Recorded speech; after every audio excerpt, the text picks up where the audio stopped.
have it. We're now going to move on, so those wishing to leave the chamber, please do so promptly and quietly.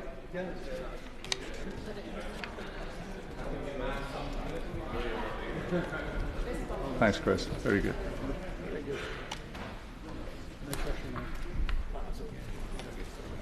Thanks, Healey.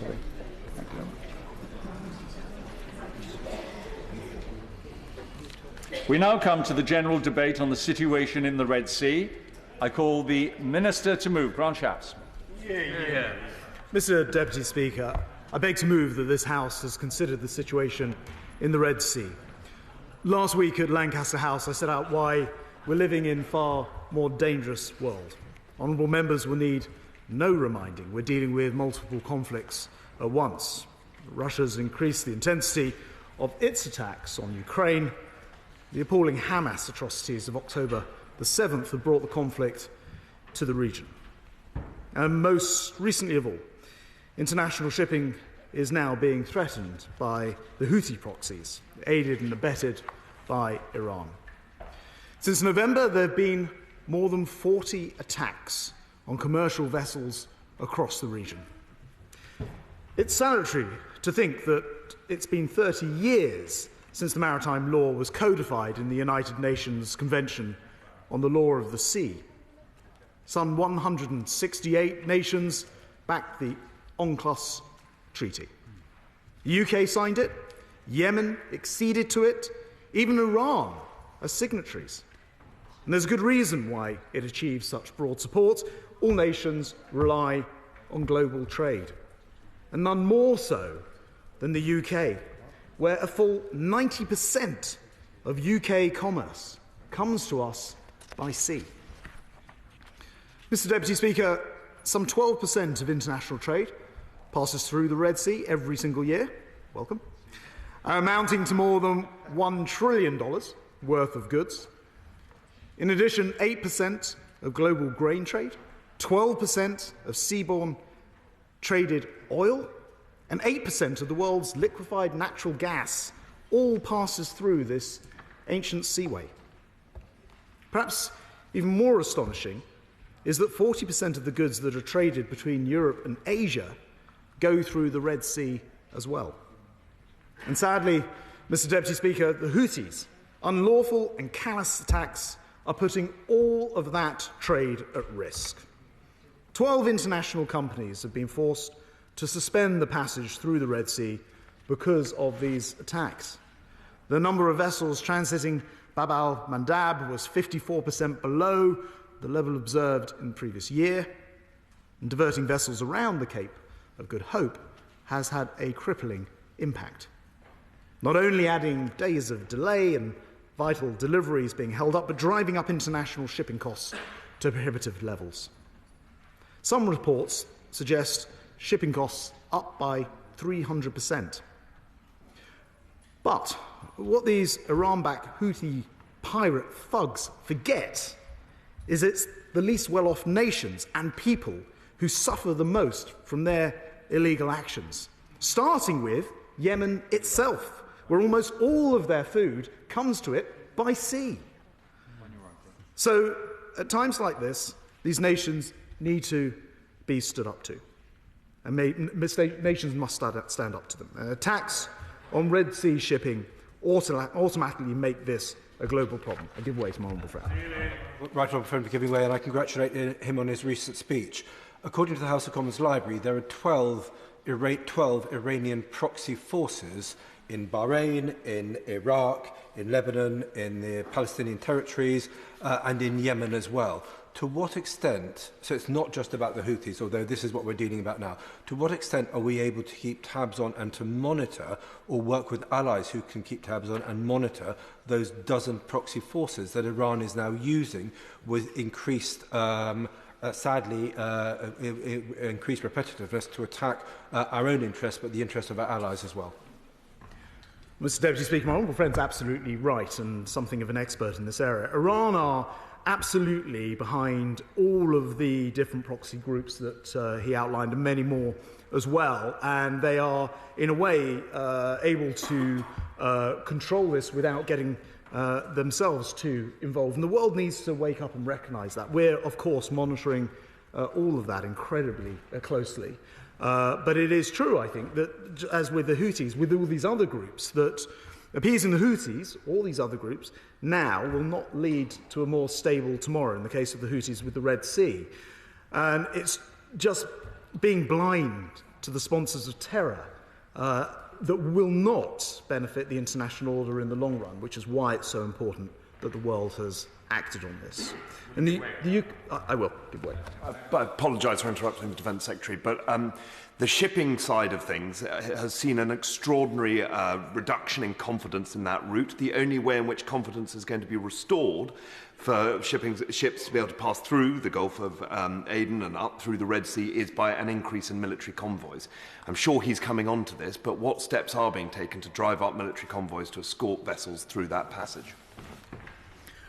My honourable friend has ever raised as an excellent point. That is what Operation Prosperity Guardian is all about. It is that task force which enables the shipping to be protected to an extent. He may be getting to a broader point about whether there should be individual ships protected. The view that the world has taken is that Prosperity Guardian provides an umbrella to the wider shipping. And of course, the sheer volume of ordinary traffic through the Red Sea means that you need that international task force, in this case US-led, for the security of the Red Sea and the Gulf of Aden. And this is incredibly important. I mean, after all, we are part of defending the international rules-based order in the actions that we're taking. So, Mr. Deputy Speaker, last week I was actually on board HMS Diamond, who are right at the heart of this issue in the Red Sea, talking to our brave sailors who are out there protecting our critical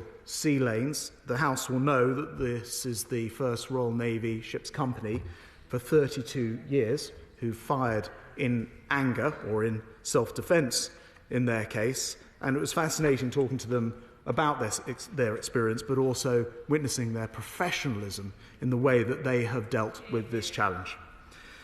It really did not have to be this way, Mr. Deputy Speaker. We've worked hard to warn the Houthis off. At the start of the year, the world sent a very clear message to the Houthis: end your illegal and unjustified actions. Stop risking innocent lives. Please stop illegally detaining vessels and crews. Cease threatening the global economy. But all of these warnings, all of them, fell on deaf ears, and eventually enough was enough. And so, I'll give way. I'm grateful. I completely support the government's action, which is totally in accordance with international law and defending freedom of navigation on the high seas. But we can only do it with people. Otherwise, there's no one to maintain the typhoons or to crew the warships. We now have people leaving 3 times as fast as we're recruiting them, as the Secretary of State is aware. Can you give a commitment now? He'll come to the House before Easter to make a statement about what we're doing about retention of critical armed forces personnel. He knows why this is important. Well, my honourable friend's been very, very solid on these issues, and he and I have spoken about it through the Select Committee and elsewhere, and he'll be pleased to know that I've recently been holding meetings with individuals who he believes himself will help to resolve this issue, and I am working very hard to make sure that, in common with actually many Western militaries, armed forces, that we do have the men and women that we need for our armed forces, skilled up to the right levels and capable of taking on this challenge. He'll be reassured to know that I also went to Akrotiri last week and met the Typhoon pilots, again, incredibly highly skilled, but backed with an enormous array of tanker pilots, ground crew, mechanics, and many others besides. It's very, very important that we support them. I'm working very hard on this, and I will come back to him and the Select Committee, and indeed the House, with future plans to back up what Haythorne, Waite and others have already proposed. A fortnight ago, Mr. Deputy Speaker, the Prime Minister, relevant Cabinet Ministers and I authorised the RAF precision strikes using 4 Typhoon FGR-4s and supported by 2 Voyager air refuelling tankers They struck facilities at Bani in the northwestern of Yemen and an airfield at Nabs. The sites being used to launch reconnaissance and attack drones as well as cruise missiles over the Red Sea, and they were destroyed. And let me reiterate what has been said before. This was limited, necessary, proportionate. It was taken and done in self-defence and in response to very specific threats and in line with international law. Will my right honourable friend give way? I will give way. I thank my right honourable friend for his contribution and for all he has been doing over the last few weeks. As he makes clear, this has been an increasingly difficult situation. We had no choice but to act. But can I ask, what is our assessment of the extent to which we need to degrade Houthi capabilities for them to change their intent and for them to change their actions? Because as yet, I'm unclear as to whether we have that ability to look into what the Houthis are thinking, let alone Iran's activities. And we must also recognise, Mr Deputy Speaker, that the Houthis are at best a disobedient ally and not really a proxy, so they do have their own interests that they are pursuing. Well, my honourable friend, with her immense experience from Foreign Affairs Select Committee Chair perspective, is absolutely right about the formation of the Houthis, who, if you look back in their history, are actually opportunists. Only as far back as 2015, they didn't support Hamas. Now they claim that their entire programme is in support of Hamas's illegal activities. She also asked, quite rightly, the question of what proportion of the Houthi equipment and machinery has been destroyed. We work with others to assess the sort of battle damage, as it were. I can confirm that the attacks so far have been complete in their targets, but their modus operandi is flexibility, and they will use launching sites as they see fit, which is why our US allies have been using what they would describe as dynamic strikes as they ping up. And sadly, as my honourable friend in the House will know, that the Houthis continued to persist, even though they're being dealt a blow, and a further 12 attacks followed, including anti-ship ballistic missiles, an unmanned aerial system, which struck 2 US-owned merchant vessels. Our intelligence has continued to highlight an ongoing and imminent threat to our commercial and military vessels across the region. As the Prime Minister told the House just yesterday, attempting to respond to the Houthis after they launched their irrational assaults is simply not a sustainable way to proceed. So, on Monday night, working alongside our US partners, but also with support from Australia, Bahrain, Canada, and the Netherlands, the Prime Minister and I authorised a second wave of strikes. These are once again deployed using precision-guided pave-way 4 missiles. They destroyed 8 targets near Sana airfield, taking out clusters of Mirage surface-to-air missile launchers and further degrading the Houthis' ability to hold our seas to ransom. Our targeting, once again, is very carefully planned and very precise. We're not aware that there were any civilian casualties at all, and the operation was designed in that context. Mr. Deputy Speaker, this was actually a complex joint operation involving close cooperation between the UK and the US air crews. I wish to pay tribute to our brave pilots and our air crews who carried out this action so very effectively. Last week, as I mentioned, it was a real honour to meet those pilots and the support team in Akrotiri, and each of them professional to the last. But the military track is only one part of a much more comprehensive government response, and as the Prime Minister set out in his statement yesterday, we're working diplomatically to reduce the regional tensions, making it clear, especially to the Iranians, that they must stop supplying weapons and intelligence and training and money to the Houthis. We're working with our allies to halt the illegal flow of arms to the Houthi militia. We're working and seeking to cut off the Houthis' financial support. And we're determined to help the people of Yemen, who the Houthis are not friends of, to ensure that they receive the humanitarian aid that they need. And despite the Houthis' absurd claims to be the sort of Robin Hood of Yemen. The reality is they're simply exploiting the turmoil in the Middle East to their own advantage and in their own self-interest, a point that was made to me very strongly when I spoke to the president of Yemen recently. Ordinary Yemenis have not benefited, not one iota, from their malign activity. On the contrary, they're actually the victims of the same Houthi thuggery as anyone else. It hits our and the world's global trade, and it will only in the end also hurt the Yemeni population, damaging their security, driving up food prices. But the Houthis should be in no doubt at all that the world needs them to cease and desist their illegal behaviour. So, Mr. Deputy Speaker, today, as I said at the top, we're living in what feels like a more dangerous world, but the UK will not be cowed, will not retreat to our shores. Instead, we will continue to lead. We're already, as the whole House knows, leading in Ukraine, and we've increased our military support to £2.5 billion and signed a historic agreement on security cooperation, laying the foundation for a century-long partnership with our Ukrainian friends. We're also leading in NATO too, where we've sent some 20,000 personnel to participate in Exercise Steadfast Defender. To put that into context, Mr. Deputy Speaker, there are 32 countries involved in this operation, and we're providing half of this NATO exercises personnel. We're also, though, on today's subject, leading in the Red Sea.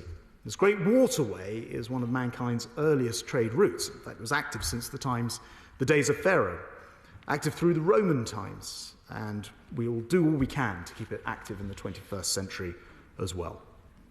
We're working with our allies to deter regional danger, keeping these vital sea lanes open so our ships and many others can traverse the ancient waters without fear. Thank you. The question is that this House has considered the situation in the Red Sea. John Healey. Thank you, Mr. Deputy Speaker. The House was set today to debate the full sweep of defence and international affairs until yesterday's change to business, which gave this debate the focus on the Red Sea. And whilst I know that members on all sides will welcome the opportunity to debate and question the government on the UK's presence and on the tensions in this part of the Middle East, and I look forward to the contributions from all sides to this debate. Nevertheless, I hope ministers will ensure that we also get the opportunity soon to debate the broader aspects of defence, especially on Ukraine, as the Defence Secretary has sort of indicated tonight in his remarks he's also keen to do. Mr. Speaker, Mr. Deputy Speaker, I will give way, of course.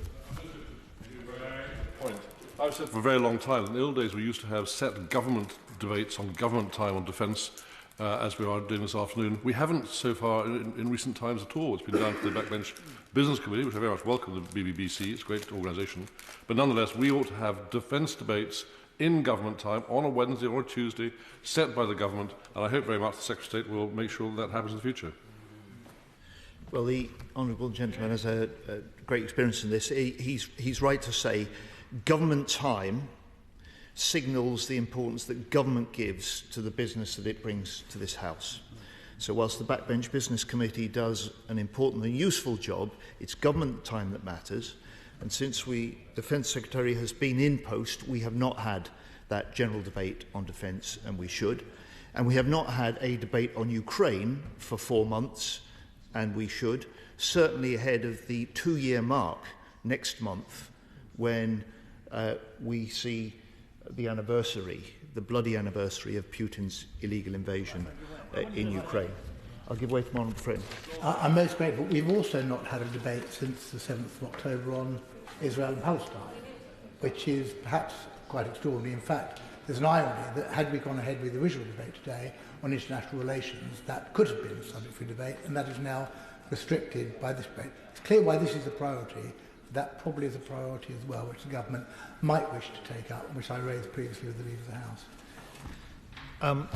Well, at the risk of sounding a bit like the shadow leader of the House, responding to a sort of business question, My honourable friend is right. He's also very experienced, and I'm sure he will find a way, just as the Prime Minister did yesterday on his statement about the Red Sea action, to talk more widely about Israel and Palestine. I'm sure my honourable friend may find a way of doing that without testing the Deputy Speaker's patience too far this afternoon. I'll give way to the Right Honourable Gentleman. I'm very grateful to the Right Honourable Member. Can I thank him for the remarks he just made about Ukraine? And I think it is important, in the context of everything which is happening globally, that we take the opportunity once again to say that we stand up with Ukraine, particularly in the light of the changing political landscape in North America, and the responsibility that there is on all of us here and our allies in Europe, that we must send out the message that we will do everything that is needed to support that country, and that they must prevail against the aggression from Putin. Well, Mr Deputy Speaker, I for one appreciate the leadership that he gave to his party when Putin invaded Ukraine. And he, like us, has demonstrated that the UK has been and remains totally united behind Ukraine and in confronting Russian aggression. And just say to the Defence Secretary, one of the important things that the government does by organising a debate in this House on Ukraine is to signal the importance that we can all, on all sides, give to that support to Ukraine. And also it's a chance to explain to the British public why this matters so much, why defence of the UK starts in Ukraine, and it is essential to our interests that Ukraine and not Putin prevails. I'll give way. One way in which one can stretch the terms of this debate a little further than its precise wording without nevertheless infringing any rules is to remark upon the fact that in the Red Sea, British naval assets are particularly important. And does the Shadow Secretary of State agree with me that there should be no question now or in the near or medium future that we should lose the assets of our amphibious assault ships, which are so necessary for the sort of combined operations that one has to engage in when taking on piratical opponents? Yeah, quite right. Perfectly done was that. Well, one of the other ways of stretching the limits of a tightly drawn debate, of course, is experienced interventions of the nature that the Right Honourable Gentleman has just demonstrated. And one of the advantages of a debate like this, of course, is that we don't just hear from the government at the start of the debate, we hear from the government at the end of the debate. So the very specific question that he poses is one that we can look forward to the government minister picking up and responding to when he winds up. Mr. What do I think? Well, it would be helpful to have access to the sort of classified information that the Defence Secretary has in order to make these decisions. It's his responsibility to do so, and it's our responsibility in this House to challenge him and hold him to account when he makes those decisions, and of course if he fails to make decisions as well. Mr Deputy Speaker, perhaps I might return to the Red Sea and the theme and focus for this debate. We now have around 2,500 military personnel in the Middle East, and I want to begin by recognising their special service. Many were deployed at short notice. Most were away from their families over Christmas, helping supply essential aid for the Palestinians in Gaza, working to reinforce regional security and reduce the risk of wider escalation, operating under great pressure and threat in cases like the crew of HMS Diamond and the pilots on the Typhoons and air tankers. They undertake their tasks with total professionalism. We thank them. We are proud of them. I give way. I'm most grateful. I just think it's worthwhile at this juncture making the point, which I know the Secretary of State will want to, I'm sure, refer to, that actually the Iranian proxies are very regularly rocketing or attempting to rocket US bases in Iraq, And some of those bases, there is a UK presence as well. And it is only through good luck that there hasn't been, and actually very complex air defence, if I understand correctly, that there have not been very considerable US casualties, but also the potential to UK casualties. And I think that is a point that we need to bear in mind when we talk not only about Iranian proxies, but we also talk about UK forces in the Middle East. Thank you. The honourable gentleman has insights which are rare even in this House into the situation from his own experience and his particular interests. He's totally right. It isn't just the risks of Iranian-backed proxies in Iraq. This is one of the flashpoints and the risks of wider escalation. The Iranian interests in Iraq and the attacks on the American bases and personnel, some of which he says quite rightly we share with UK personnel. Mercifully, none have led to any deaths. It has led to some injuries, and it's a worry that it would be good, I think, to hear from the Defence Secretary, given that we have 2,500 UK personnel in the region, what are the additional protections and measures he's ensuring are put in place given the heightened risk that they may face. Mr Deputy Speaker, our UK military presence in the Red Sea itself is there to protect international shipping and strengthen regional security. And if anyone doubts this case, then consider what the consequences of no action taken to deal with the Houthi attacks. This extremist force, backed by Iran, with a long record of brutal piracy in the region, could attack commercial ships at will and attack our own navy ships without consequence. They are targeting the ships of all nations, threatening the freedom of global trade, putting civilian and military lives in serious danger. That's why 20 countries joined the Red Sea Maritime Protection Force, Operation Prosperity Guardian, last month, why the UN Security Council this month itself passed the resolution condemning the Houthi actions and demanding their attacks stop. And it is why the UK and US, with operational support from 4 other nations, have conducted joint strikes on Houthi missile sites, command centres and weapons stores. We back the 2 UK-US joint airstrikes carried out this month.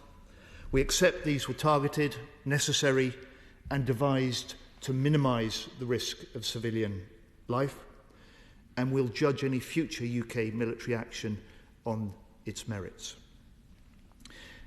The ministers have said the aim of these strikes is first to degrade Houthi capabilities and second to deter their attacks. We accept the attacks were justified, but we ask the Defence Secretary to confirm how they were also effective.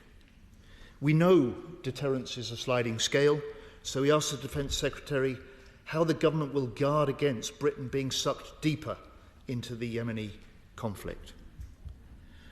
We also back the leading role the Royal Navy has in the continuing military defence of shipping from all nations against further Houthi missiles, drones and attack boats.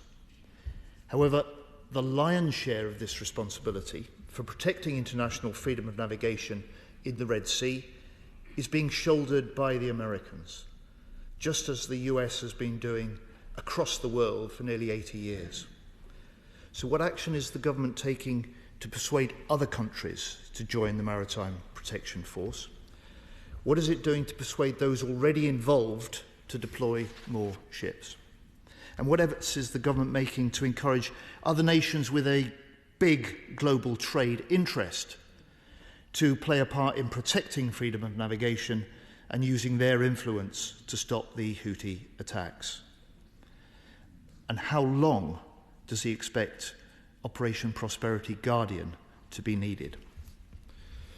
Now, Mr. Deputy Speaker, the US aircraft carrier, USS Eisenhower, has been essential to the operations to date in the Red Sea.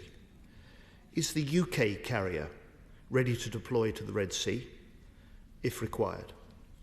has the Defence Secretary made the decision not to deploy HMS Queen Elizabeth? And if not, why not? Now, our UK destroyer HMS Diamond, which the Defence Secretary has paid tribute to, has also played a hugely important and impressive part in the Maritime Task Force. She's been there for nearly 2 months. She will need to be rotated out. Do we have a second UK destroyer available to replace HMS Diamond in the Red Sea? And if not, what will replace her? If this is to be HMS Richmond, when will she arrive in the Red Sea? And how will this change the capabilities that we can contribute to Prosperity Guardian? Finally, we must cut the illegal flow of arms to the Houthi militia. The US intercepted a weapons shipment around 2 weeks ago, and the UK has successfully done similarly in the past. What is the UK's capability and plan for doing so again now? Mr. Deputy Speaker, rather as the Defence Secretary indicated, military action on its own can't solve the problems in this region. So what is the government's diplomatic action to pressure the Houthis to cease their attacks and settle the civil war in Yemen, and to pressure Iran to stop supplying weapons and intelligence to the Houthis? Mr. Deputy Speaker, like the Defence Secretary today and the leader of the opposition yesterday, I totally reject the Houthi claims that firing missiles and drones at ships from around the world is somehow linked to the conflict in Gaza. They've been attacking oil tankers and seizing ships for at least 5 years, not just the last 109 days since the 7th of October. These attacks do absolutely nothing for the Palestinian people. We want the Gaza fighting to stop, with a humanitarian truce now, then a sustainable ceasefire to stop the killing of innocent citizens, to get all remaining hostages out and get much more aid in to Gaza. This is what we've been calling for in public. It's been what we've been working for in private. Our leader, our Shadow Forest Secretary, our International Development Minister have all been out in the region in the last 3 months. Mr. Deputy Speaker, the humanitarian agonies of the Palestinians in Gaza are now extreme. Parents are starving, children drinking dirty water, even reports of amputations being carried out without anaesthetic. More aid has to get to Palestinians now. And surely Britain can do more. There have been just 4 RAF aid flights and 1 Navy shipment in nearly 4 months. We got 100 tons of aid to Turkey in the first 10 days after the earthquake last year. And in parliamentary questions, the Armed Forces Minister has told me recently the RAF and the Navy stand by, ready to do more, but the FCDO haven't asked them. What is going on? There should be a steady stream of aid coming from Britain. Our aid efforts have to be accelerated. And for long-term peace, there has to be a political process, one that has the capacity, the conviction, the commitment to turn the rhetoric around 2 states living side by side in peace into reality. And many across this House, like all in my Labour Party here, will have found the Israeli Prime Minister's recent rejection of the 2-state settlement utterly unacceptable and wrong. Palestinian statehood is the inalienable right of the Palestinian people, the only long-term hope for peace and stability, for normalisation for both Israelis and Palestinians. If we're elected to government, Labour will lead a new push for peace, working with international allies and confident, as the Prime Minister said yesterday to this House, that we in this country, we in this House, are united in support of a 2-state solution. Alicia Kearns. Thank you, Mr. Deputy Speaker. Whilst much of the debate today will rightly focus on the rationale, the execution and the objectives of the recent airstrikes against Houthi rebel military infrastructure, I want to begin with some comments on who the Houthis really are, because I have been deeply disturbed by the comments that have been made in our national conversation, somehow painting them as a progressive movement, freedom fighters, or some kind of legitimate representative body for the Yemeni people.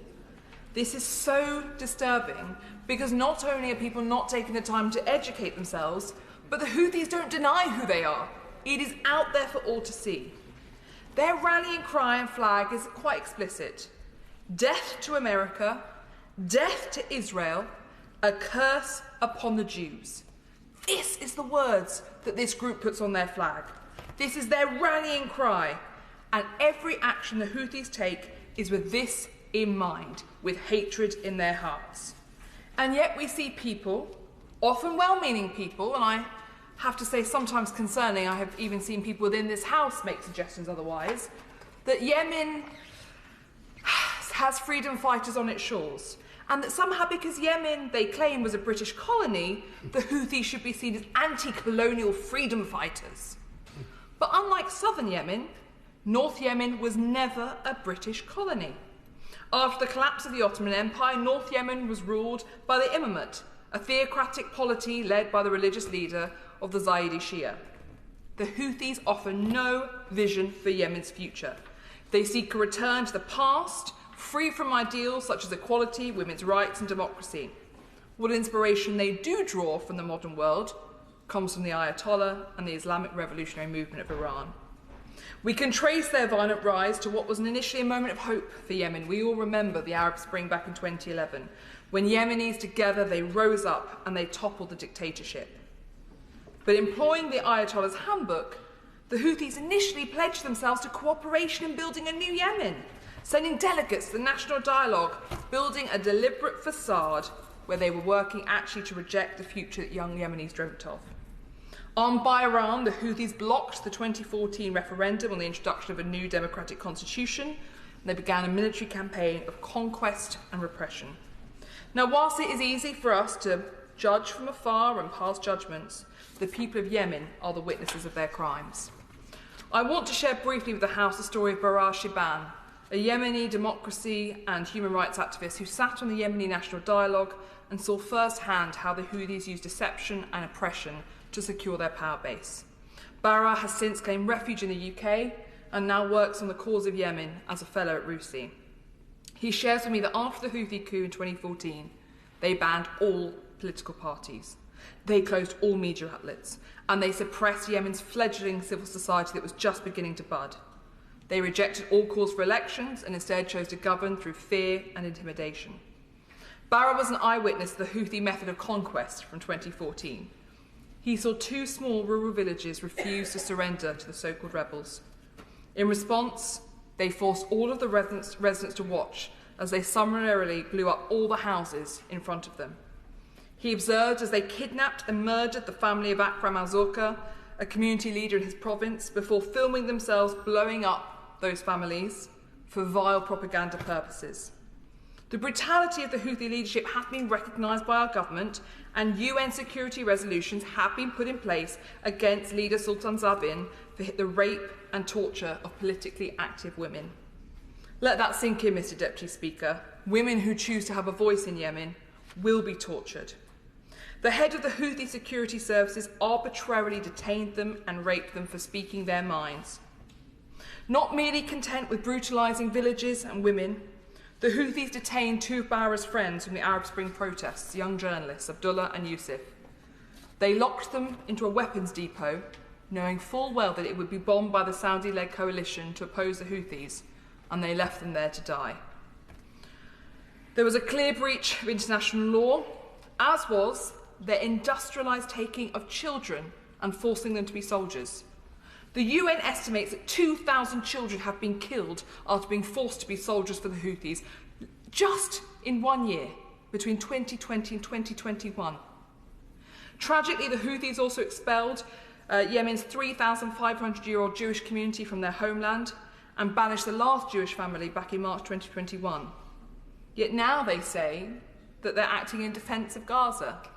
Now they say they've always cared about the Palestinian cause, despite having hated Israel, yes, but done nothing in the interest of the people of Palestine. This conflict is merely an attempt to distract from their own brutal regime at home and gain clout. Because let's be clear, within terrorists, there is a pecking order. And they are fighting for who's the big man on the block. And the Houthis, they think this is their chance. I would very happily give way to my right honourable friend. I'm most grateful to my honourable friend. She's making some very important points about education. And I think it's just worth mentioning, my honourable friend agrees, that one of the other things the Houthis did was deliberately block humanitarian aid coming into the ports, to deliberately starve the population. So when they're making the parallel to the terrible situation in Gaza, their actions show that they don't believe in that at all. It's no surprise that my right honourable friend makes a very important point, whether it's blocking aid, whether it's forcing children to act as soldiers, whether it's raping and torturing women. The Houthis have no interest in supporting anyone but their own power, and they have consistently lied to the people of Yemen, and we cannot allow them to act again. So I would urge anyone in this country who is suggesting in any way that the Houthis are acting in the interest of the Palestinians, please take the time, and if you won't, at least look in the mirror. Before moving on quickly, I want to look at the reasons why we're absolutely right to take this action. These strikes were a strategic necessity. Article 51 of the UN Charter, the legal right to self-defence to ensure maritime freedom, is absolute. The days leading up to these airstrikes, we saw the UN Council come together and they agreed that action was needed. There was a motion calling for an immediate end to Houthi attacks on shipping. Leading up to these attacks, there were 26 attacks in those waters. Now, that may have been not much reported in the media here, but it was elsewhere. Our Royal Navy have had to defend themselves against the worst attack against our ships for decades, and the US are having to deploy Tomahawk missiles to protect themselves. That's almost unheard of for a very long period of time. Now, we all heard the arguments from the Defence Secretary. We all know full well that almost 30% of all shipping containers pass through that area of water, and 90% of all ships are having to avoid it. So I want to look at the Houthi military capabilities briefly, because I think, particularly with some young people, there seems to be a view, thanks to a very unhelpful TikTok account, and you all know my views on TikTok, and it's unsurprisingly that TikTok is helping spread unhelpful narratives. There seems to be a young man bobbing around on the waters outside Yemen, looking rather, he could be a star of a movie, I'll admit, but bobbing around suggesting that they're working here in the interest of Palestinians. The Houthis are incredibly well armed, beyond that which many think. They have the Iranian support, yes, and the Iranians have provided rockets and drones. But they also have their own domestic capabilities. Because we have to remember that the former dictator of Yemen defected to their cause. And what did he do? He brought with him ballistic and cruise missiles. Where have they now been used? Against the Royal Navy, against the US, against allies. One F-5 jet. Some may say it's only one jet. It is a jet that is attacking the Royal Navy, and we have seen them out using these against us. They have helicopter pilots. They have so much more domestic capacity beyond that which they are being given by the Iranians. And so therefore it is important, and I would ask the Defence Secretary at some point to update the House on what assessment we have of not just how we strangle Iranian donations of equipment to the Houthis, but also what assessment you have of how much more equipment they have hidden. Because we know they've buried it under the ground, but we also know they took a great deal when they took control. And yes, we do need to tackle on how we strangle the equipment coming to them from Iran. Going to strategic concerns, I've already asked the Defence Secretary how we make sure that we have an assessment as the point at which we need to degrade Houthi capabilities so that they change their intent. This is a deterrence mission. The reason we are doing this is to put back in place deterrence. So how far down the process of attrition are we? How do we ensure we don't become the Air Force of the Yemeni government? And how do we make sure that we have a point at which we are operating to, not just having to keep trying until we see them change direction? I'm also concerned because Yemen is still in a state of civil war. And whilst the Houthis control the majority of the population, they only control about 40% of the territory. Meanwhile, we have Al-Qaeda, Arabian Peninsula, and Daesh both operating in Yemen. Now, my understanding is that there may be some sort of informal relationship between AQAP and the Houthis, because AQ have been able to move equipment and material across the country to where they have their bases. However, terrorists, as we say, as I touched on earlier, have a pecking order. They like to be the big man on the street. I'm concerned that we are going to see these two groups now step up their operations and capitalise on what they see as a competing terrorist group being under attack. So how do we make sure that we are acting now to make sure that other terrorist groups are not capitalising on those attacks? The member for the Isle of Wight rightly raised his concerns about Iraq. This was the first question I asked the Foreign Secretary, and he rang me to talk to me about these airstrikes. I am deeply concerned about our footprint within Iraq, not least because we have seen over the last few months increasing attack by Shia militias in the behove to the Iranian regime attacking our assets, and we have a significant footprint there. We've also now seen the IRGC commit an airstrike in Erbil, and that is both concerning but also an opportunity. For the IRGC to have taken responsibility for an airstrike like that is a step change. We have not seen them do that in the past. So that A, gives more credence to what I'm sure we will hear from the Honourable Right Honourable Member from Somerset, that we need to prescribe the IRGC, but also changes fundamentally the way in which we can talk about the IRGC and its operations.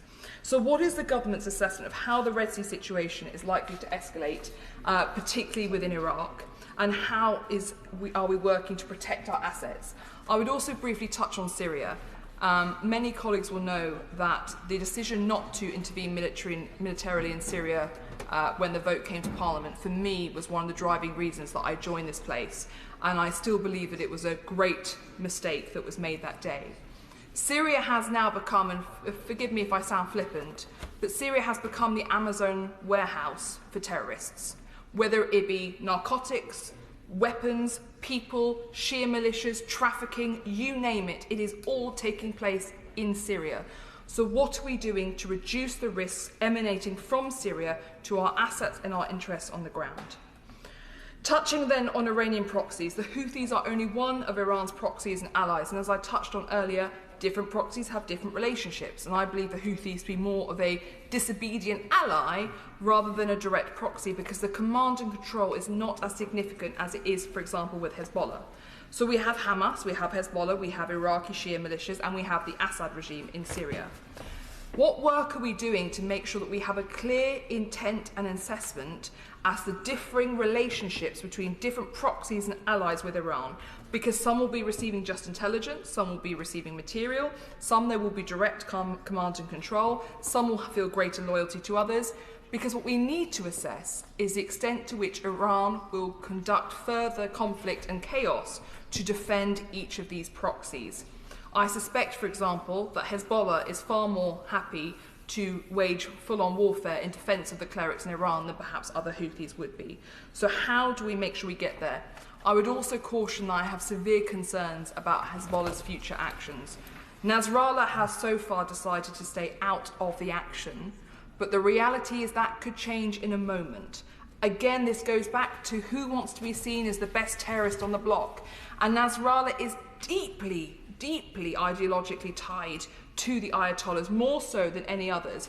And obviously, whilst in the past Hezbollah has acted as almost a tripwire to protect Iran's nuclear capabilities, now they have been acting, unfortunately, what we may not see as significant restraint. Hezbollah has been showing significant restraint given their capabilities, and so I'm concerned that we may see them go forward. I'm very grateful to the Honourable Lady for giving way. I think in a sense what she's outlining is the scale of the challenge and the threats that we face, not just throughout parts of the Middle East, but in Africa and, of course, as we know, in Europe as well. And does it not bring home the responsibility that we have to make sure that we've got a strategic assessment of how we react to all of those, not just for those of us on these islands, but with our partners as well? Because today, the threats that we face are perhaps greater than at any time since the Second World War.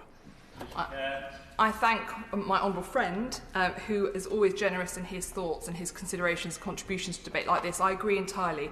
And it takes me to my fundamental point, which is this may be called a debate on the Red Sea, but really we are talking about Iran. When it comes to Iran, my assessment, and colleagues may differ, is that Iran is willing to do everything but reach outright warfare. They will industrialise sub-threshold conflict and they will seek chaos wherever they are. But my worry is that their current appetite, where they have set their threshold as being just below outright warfare, is too high. And I think the message that needs to go out from our allies to the Iranians, and I was very pleased to see the Foreign Secretary meeting with the Iranians to deliver this message himself, but we need to hear it from our partners, is that your threshold is too high, Iran. You must pull back. That needs to be our strategic priority, and I hope that the government will be bringing people together. I myself am looking at perhaps drawing together a half-day workshop for any MP in the House to come together to look at how we together believe the policy solutions might be to tackle Iran, because all roads lead to Iran. And my worry when it comes to Iran is that we are compartmentalising our response to them. They have nuclear ambitions, they have proxies, they have given Russia the drones that they need, and I believe the relationship between Iran and Russia has now become a strategic one, and it has fully reversed from what we saw over the last 2 decades. We are seeing hostage-taking, assassinations, transnational repression, and femicide at home. We have to stop treating those individual issues as if they can somehow be drawn away from each other, and recognise we need a strategic approach working with our allies to do all of them. Because at the moment, we see individual escalations in each of those areas, and we don't respond comprehensively. So we see Iran massively increase their drone production and giving them all to Russia, but we don't see a significant response. We see Iran taking more and more hostages, but we don't see a significant response. Because in isolation, all these things look like a small gradual ratcheting, but when you put them together, the situation is utterly untenable. I will hesitate to talk too much about IRGC prescription because I feel like I may steal other colleagues' sandwiches, so I will leave that with them. But I think the record is well known on this House as to the position, and I will acknowledge it is not a straightforward decision. Yes, Iran will see this as an act of war. Yes, we will likely have to close our embassy on the ground. However, we need to take action against the IRGC. Only this week we saw a BBC video where generals of the IRGC who were sanctioned were holding recruitment Zooms with British national students' organisations. This is the same organisation that MI5 had to go out and warn was conducting assassinations on our soil. And while I'm here, I will also repeat my call for the creation of a special envoy or a special Prime Minister lead for those who are arbitrarily detained, because we do need someone who can focus on this throughout the piece. I briefly want to touch on Iran at home, because I do believe we are dealing with the most brittle Iran that we have for a long time. The way Iran rules is essentially a protection racket, and people have started to see through that. They are splintering, but I think it's too early to see the actors for change who will actually escalate the situation. Looking then briefly to the diplomatic effort, there has been too much of a focus on the E3 plus the US. We need an Arab-led solution. We need to bring our Arab partners into the fold far more on this. There is an anxiety that the West is not a long-term strategic partner and that we will conduct this isolated activity that is absolutely right, but then not stay and be committed long-term. So how do we demonstrate commitment to build a broader coalition that can meaningfully push back against Iranian influence in the region to protect us not just there, but also at home? That leads me then to the threat to the UK from Iran, and I am gravely concerned that we are not yet taking this seriously enough. Yes, we have now seen the Islamic Centre closed under a review from the Charity Commission. Yes, I managed to get their education centre in the west of London to no longer be accredited, but we are not doing enough to tackle transnational repression in the UK. Mr Deputy Speaker, these strikes are both legal and proportionate and a response to hugely damaging attacks by Houthi rebels on the rule of law and global commerce. A failure to act would result in global economic hardship, huge damage to the British economy, a resurgence in inflation and the risk of a successful Houthi attack on a Royal Navy or British maritime vessel. This is about re-establishing deterrence, but it is also about sending a message to Taiwan and to the PRC. If we think what we have seen over the last few weeks is concerning in terms of global trade, this is absolutely nothing compared to what we would see. I would reiterate that these attacks have absolutely nothing to do with Gaza. We must reject this false narrative, which is designed solely to further the Houthis along their blood-soaked road to power in Yemen and the Ayatollah's dreams of regional domination. What unites the Houthis and the Iranian regime is their willingness to sacrifice innocent people in their pursuit of power and their readiness to inflict unthinkable violence on anyone who opposes them. Now I would ask the government to avoid the mistakes of the past and to think long-term and strategically about how we go from here. We all want to see a two-state solution and a Palestinian state, but what we need now is an international Palestine contact group and to launch track 2 negotiations bringing together civil society, women and academics. I would also urge all colleagues, those of us who would quickly condemn anyone who denied the right to Israeli statehood, must also condemn those who deny the right to the Palestinians for their own state. A true friend seeks to end the cycles of war and not add more fuel to the fire. Iran and the Houthis are no friends of the Palestinian people. I asked Barra Shiban, the Yemeni democracy activist, to summarise what the Houthis have done to his country, and this is what he said. The Houthis run a network of militias that terrorise the Yemeni people for more than a decade, and their atrocities were ignored by the international community. The Houthis film themselves blowing up our houses, and those of their opponents and their top leaders have been sanctioned by the UK, rightly, for using sexual violence against women activists. Now the House of Commons should call for holding them accountable and recognise the plight of the Yemeni people. I hope that we will not have to see many more strikes in the region, but I suspect this is not the end of them. The Defence Secretary will continue to have my full support because this is right and this is about bringing back deterrence. Thank you, Mr Deputy Speaker. Martin Docherty-Hughes. Thank you, Mr Deputy Speaker. It's always good to follow the Chair of the Foreign Affairs Committee, the member for Rutland Melton. I actually agreed with quite a lot of what they had to say. And maybe go into that a bit more in what I'm going to have to say in the next few minutes. It does still, I have to say, seem strange to having this sort of general debate on a Wednesday afternoon during government time, a general debate on defence and security, which I think the Shadow Defence Secretary alluded to has morphed into one on the situation in the Red Sea. A more current and certainly more substantive topic, but I have to say one which will still allow me to make the same points I was actually going to make in a general debate, but within the frame of what is beginning to look like, and I hope I'm wrong, but it was what increasingly looking like some type of long-term commitment. Now, those of us who do speak, Mr Deputy Speaker, on defence on a regular basis, and I see some familiar faces here today, can probably finish each other's speeches by now. You've probably seen it on the odd occasion. Whether we be colleagues from the Defence Select Committee, and I see the member for South Dorset is in their place, or ordinary members interested in the subject, we tend to be a very dedicated bunch. And while I certainly don't agree with everything that everyone has to say, Mr Deputy Speaker, I certainly always learn a lot from the contributions from the people like I see my right honourable friend, the member for New Forest East, or indeed I know that no longer in the place the member for Raleigh and Wickford.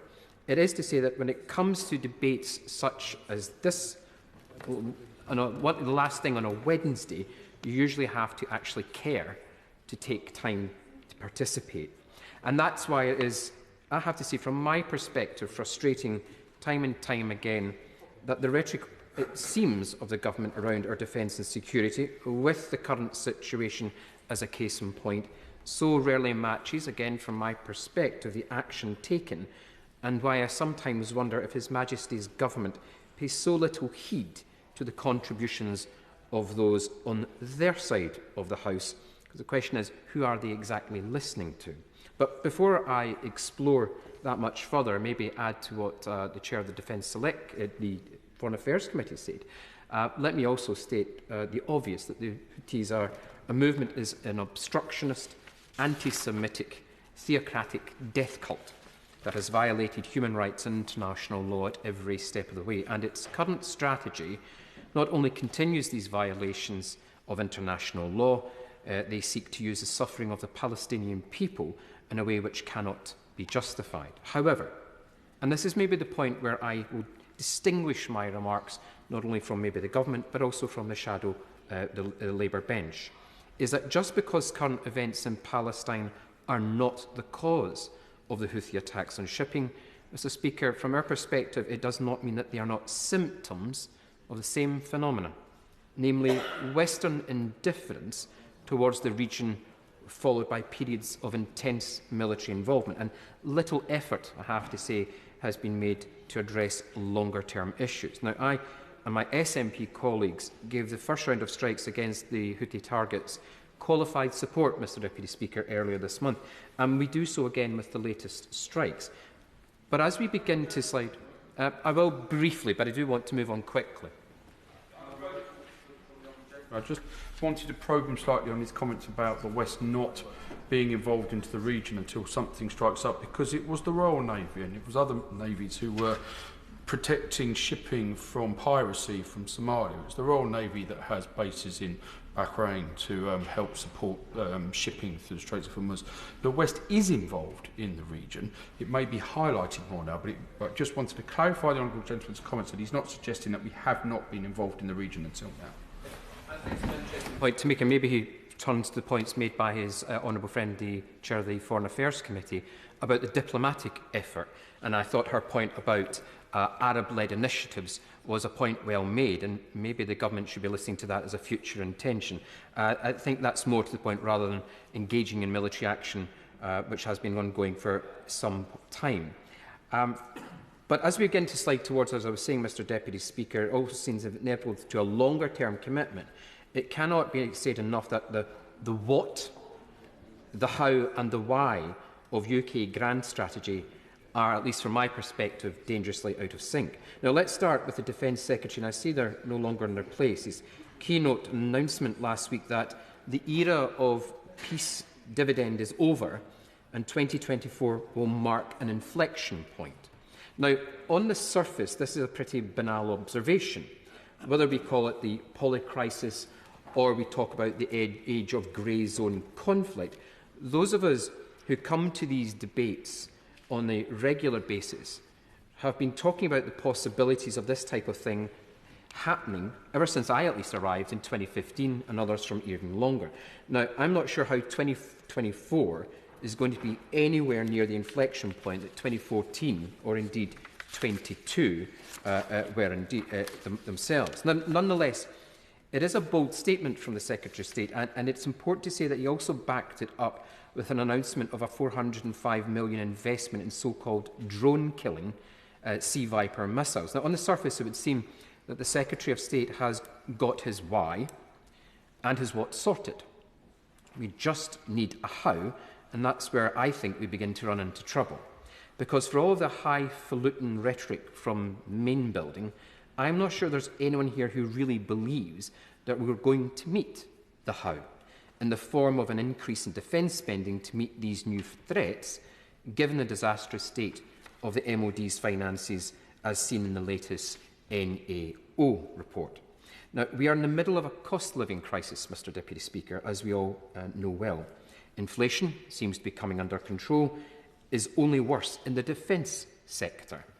And the proliferation of the US dollar-dominated contracts is not actually going to make things easier, especially with a soft pound and with the reality that we are actually now living in one of the poorest countries in Western Europe. Any increase in defence spending at this time means a cut elsewhere in that budget. That's simply a reality. And while there are those, particularly on the opposition benches, who are brave enough to say that they would like to make cuts elsewhere to do so, I have absolutely no indication from the government that they intend to do so. Indeed, whilst I'm no economist, Mr Deputy Speaker, hard to believe, would you think, but I believe practitioners of that special art call this a revealed preference. When a potential leadership candidate, for example, advocates spending 3% of GDP only to quietly drop the commitment when they become Chancellor, all of our recent Prime Ministers, for example, have also made all the right noises when it comes to what the problems are in international security. But none of them, at least from my perspective, have met the challenge with a significant increase.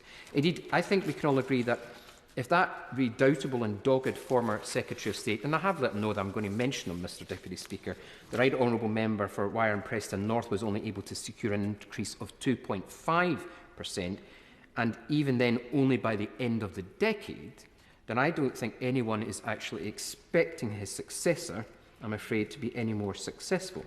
And I should point out, I say this is something of a sceptic about increasing the defence budget, or even the value in such arbitrary targets. We judge governments based on their record, and this is what this one has. Because once you start to scratch the how in the government's strategy, the what and the why also start to become unstuck. Now let's take the Sea Viper order. What was presented as an announcement to counter the new and specific threat has actually been on the table since 2012, only to be, if my honourable friend will allow me just for a moment, only to be consistently shifted to the right because of the pressure elsewhere in the budget. I will give way to my right honourable friend. And I regard him as my honourable friend too. Before he leaves the issue of percentages spent on defence, would he not agree with me that, crude though they are, these are indicators of a national priority? And the trouble is, if we don't spend enough on defence in peacetime, and then a conflict breaks out, and now we're beginning to hear talk of having to be prepared for major conflict in the next decade or two, we will be spending vastly more than 3 or 4% on defence. So how much better is it to spend a bit more in peacetime to prevent the conflict? And how much better than that is it that America should realise that investing in Ukraine's effort is also helping to raise that deterrence threshold?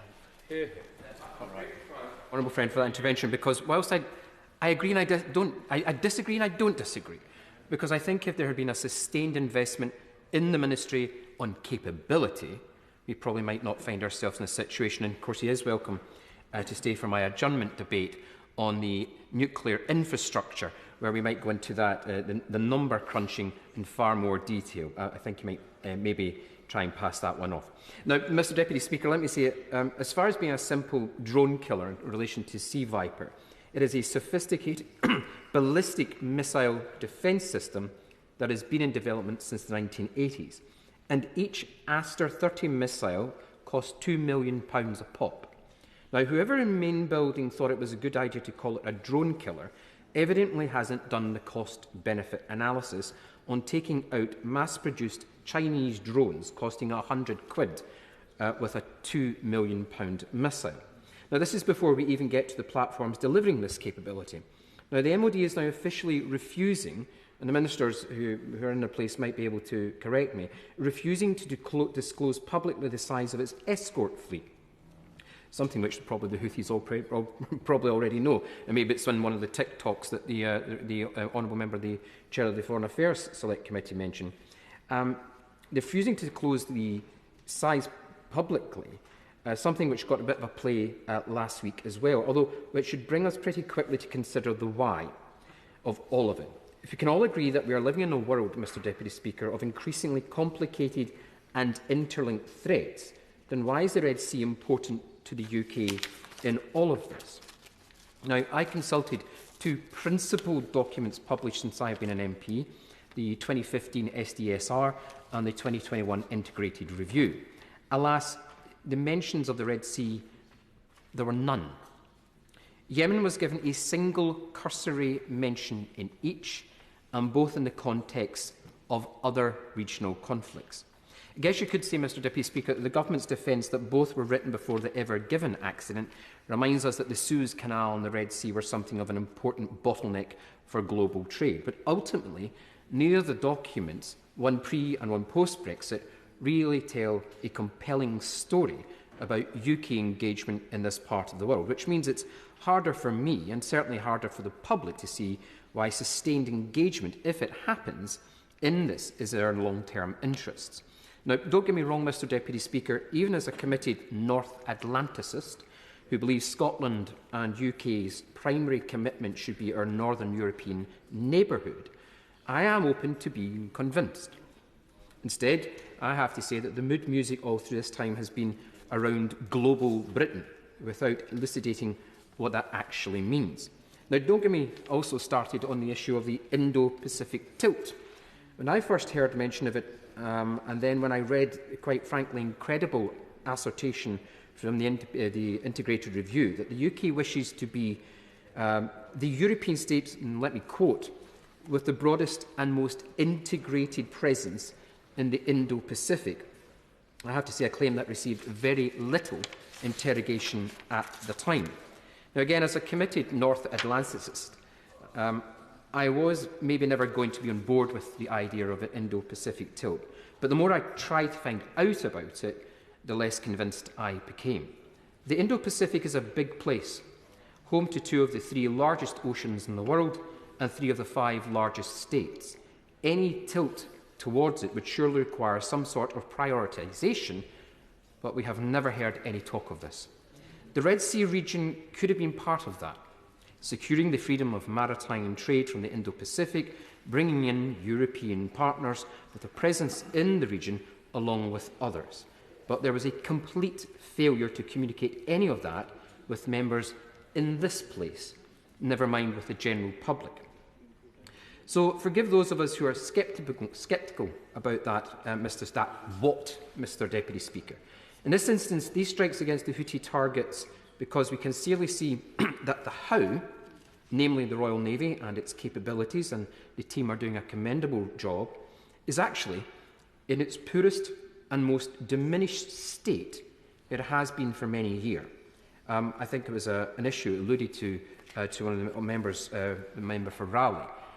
It's a consequence not only of budgetary pressures, but a complete failure of this and previous governments to make the case for why, be that in the Red Sea or the North Sea.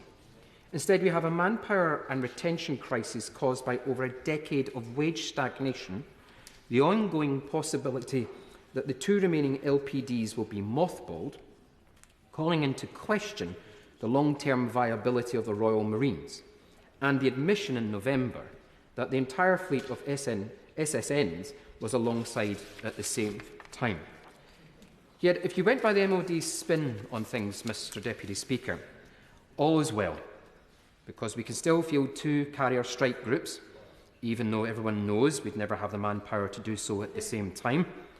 The UCAS deal will allow Astute-class boats to operate in the Pacific Ocean, even though, as we have heard, they sometimes can't even get to the North Sea. And who can forget from last week, we now have a space laser, or at least we will in 10 or 15 years' time. So let me conclude, Mr Deputy Speaker, with a general observation. When it comes to UK grand strategy in the Red Sea, denial, I'm afraid, isn't just the river you end up in if you take a wrong turn on your way there. As members can see, we've got 13 members that wish to participate, 14 members that wish to participate in this debate. So whilst I'm trying not to put a time limit on people's speeches, if they could show some self-discipline, then we will get everybody in with a decent amount of time. So, Alec Shelbrooke. Thank you, Mr Deputy Speaker. Following on from the honourable gentleman who's just spoken, I find it disappointing in the approach he's taken to the operations that we have had to carry out in the Red Sea to protect international shipping. He makes the point, perhaps reasonably, that budgets of the country, its finances, are under great pressure, and that there has been a cost of living crisis. A cost of living crisis that has occurred through instability around the world, whether it be supply chains over the pandemic, or whether it be Russia's illegal war in Ukraine, and now the threats to shipping at the key point of entering the Red Sea. These do have a fundamental impact at home. And therefore, the investment in defence is not something that just takes money out of the pot that government needs to spend. It actually helps build the security that our constituents need. Too often through history, people have looked at distant lands and said, that's got nothing to do with me. And that today couldn't be less true. I mean, it never was true, but it couldn't be less true today when we look at exactly how global supply chains end up on our own supermarkets and, of course, in terms of the fuel prices. And it's not just the increase in the cost of shipping that will add to inflationary pressures. It's the fact that we're modern industry working to a just-in-time system that widget A may take 3 weeks now to get to widget B that may only take a week to get there, and that's going to cause huge backup problems of production within the factories and within production plants that move onto the system. So the actual time constraints that have now suddenly been hoisted upon global shipping of having to go around the Cape to actually deliver the goods that are needed will end up having a direct impact on our constituents once more.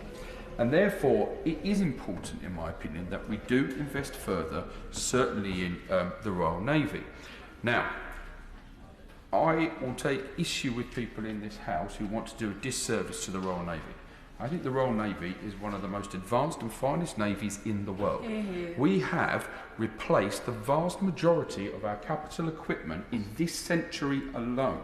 And the technical ability of our Royal Navy outdoes a great number of countries, including many of the capabilities that are produced in the United States. The Type 45 destroyer was a visionary destroyer and allows wars to be fought in a way that were not feasible before. And with the production of the Type 26s coming forward, the Type 31s, the fact we've renewed our hunter-killer submarines, we're renewing Dreadnought, we have a huge infrastructure along with aircraft carriers, which in my opinion have always had an important strategic point of view, especially when we are trying to operate alongside the Allies, and comments have been made that it's always the USA picking up the burden. I think that Britain punches above its weight by having that capability. Yeah.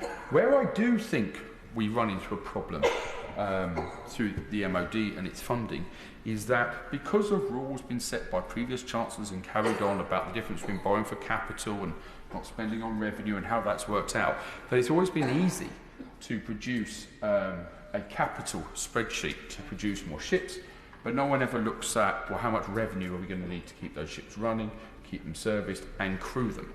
And that in itself is something that does need to be addressed, because be under no illusion, the situation in the Red Sea speaks to the wider issue of how important maritime security is. It affects the entire world. And yes, we operate as part of the NATO alliance, and we can actually draw on many, many more allies around the world to help police the situation that's taking part in the Red Sea. But that demand is only going to get greater, especially to diverse just slightly from the issue in the high north, as that becomes more of a passage for trade during the summer months. With already China showing a great interest in those areas. And I don't think it can be dismissed of how there is an arc forming around the ability to disrupt trade and disrupt maritime, which all seems to emanate, or at least is influenced from Iran.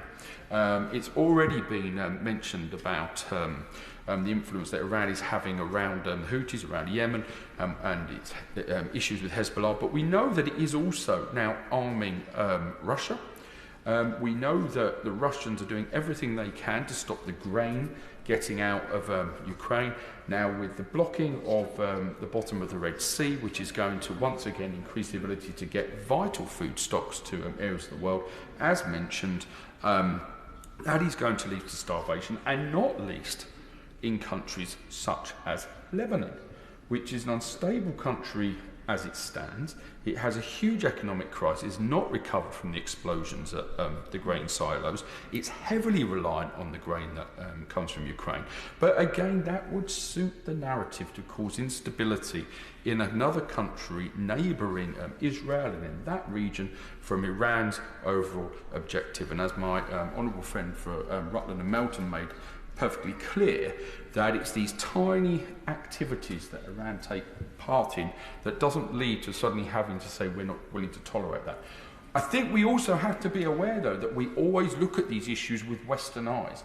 And actually, when those countries look eastwards, they have allies. You know, Russia has been able to trade with many, many countries to the south and the east of it, and Western sanctions only go so far. So,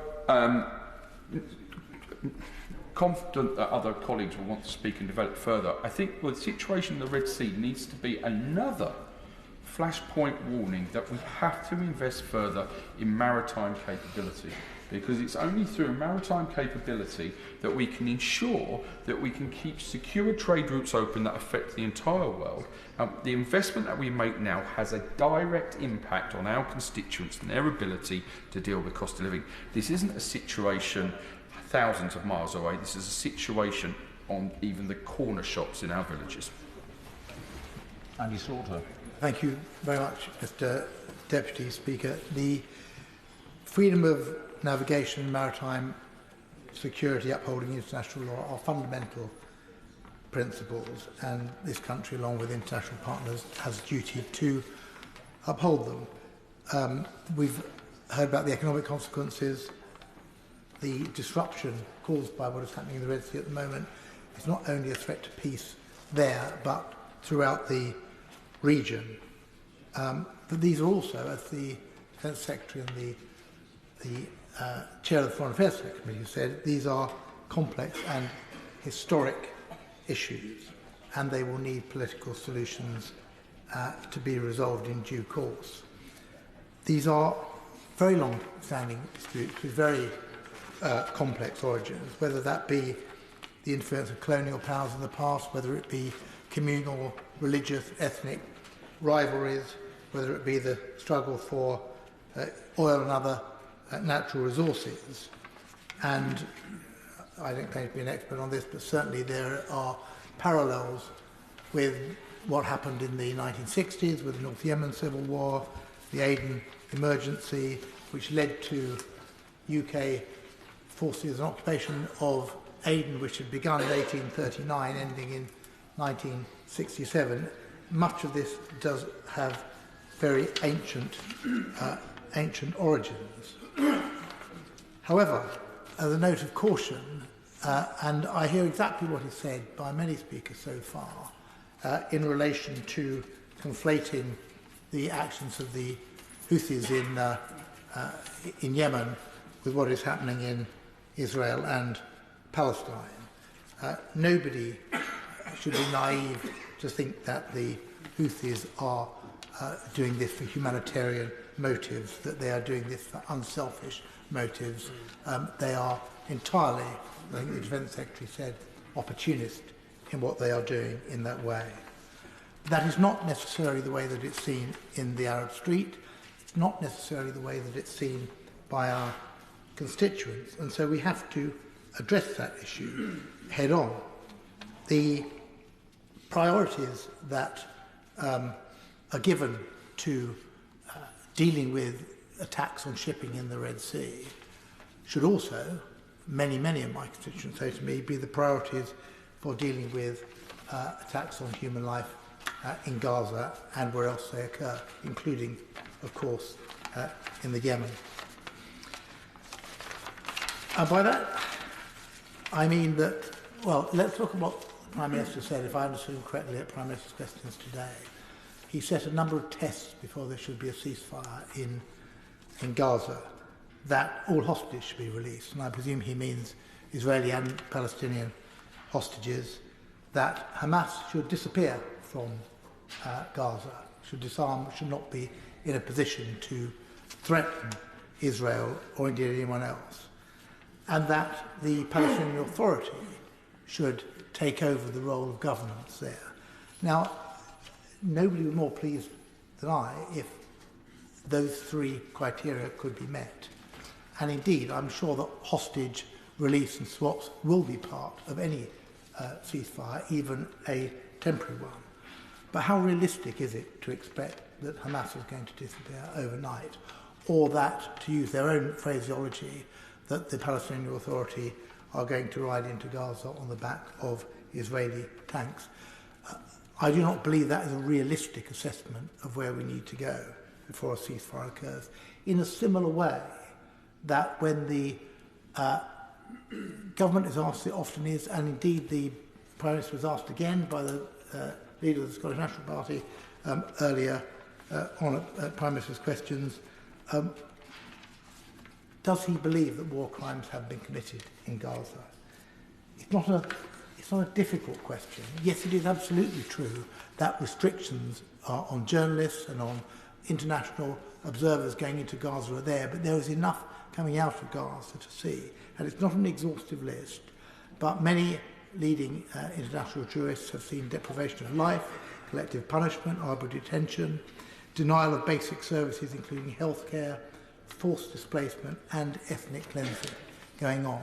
And simply to reply, as any government spokesman seems to do now, and say that Israel should comply with international humanitarian law is not sufficient. The question is Israel complying in that way? And I noted that just today, published by the Lawyers for Palestinian Human Rights, but authored by independent jurists, more than 200-page opinion, which found that in Gaza, the crime against humanity of persecution had been committed more intensely since the 7th of October, but going right back to the siege of Gaza began in 2007.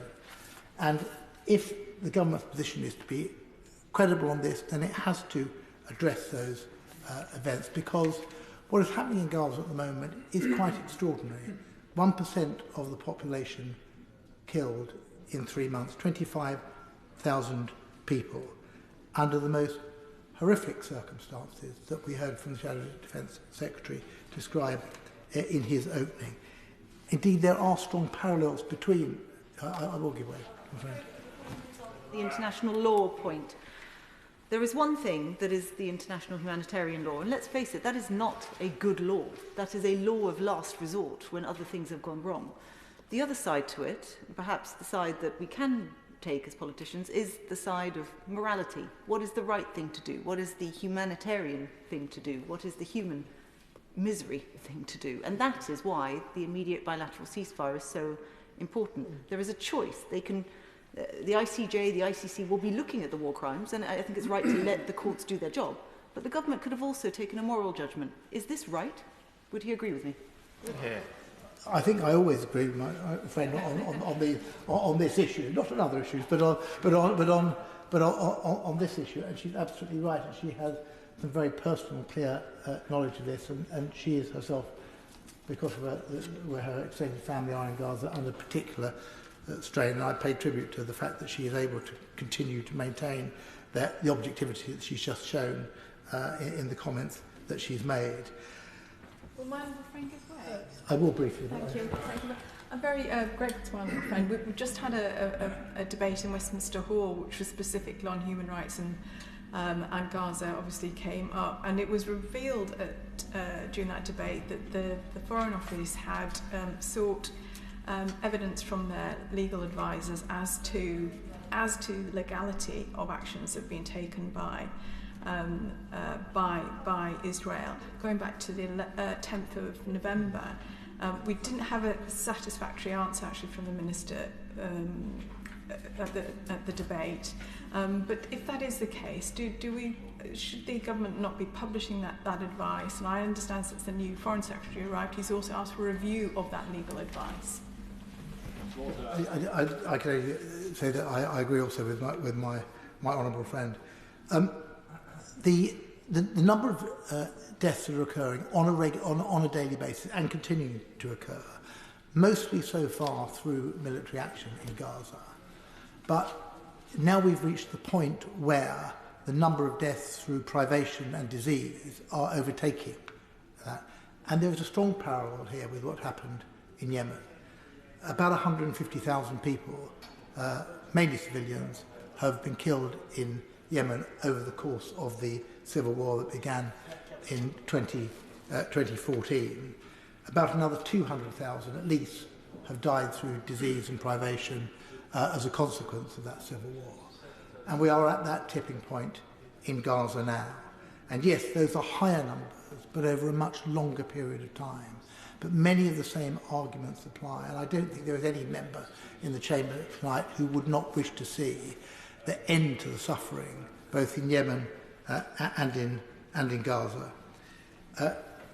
What needs to happen is a ceasefire, an end to hostilities, and pressure from the UK alongside partners could play a much bigger role in achieving that.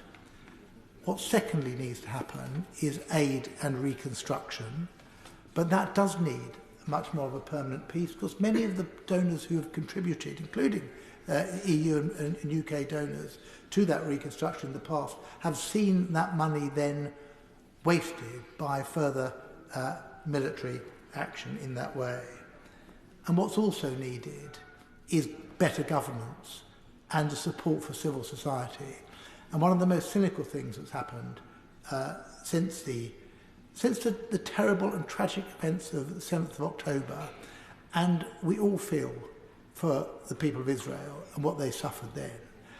But the response in terms of not just going after Hamas, but destroying not just civilian neighbourhoods, but civil society, destroying law courts, destroying parliaments, destroying records office there, appears designed to make Gaza ungovernable. And so that has to be addressed as well. One could say make exactly the same points in relation to Yemen. These are two of the great catastrophes going on in the world at the moment. So there may be points at which we do not want to link the two, but there are also clear points together. The exception to perhaps that, the point that goes further in the case of Gaza than the case of Yemen, is that what we are dealing with in Gaza is occupation. And that puts it into a different category. I asked the Prime Minister yesterday, I wasn't surprised by his answer in the statement yesterday.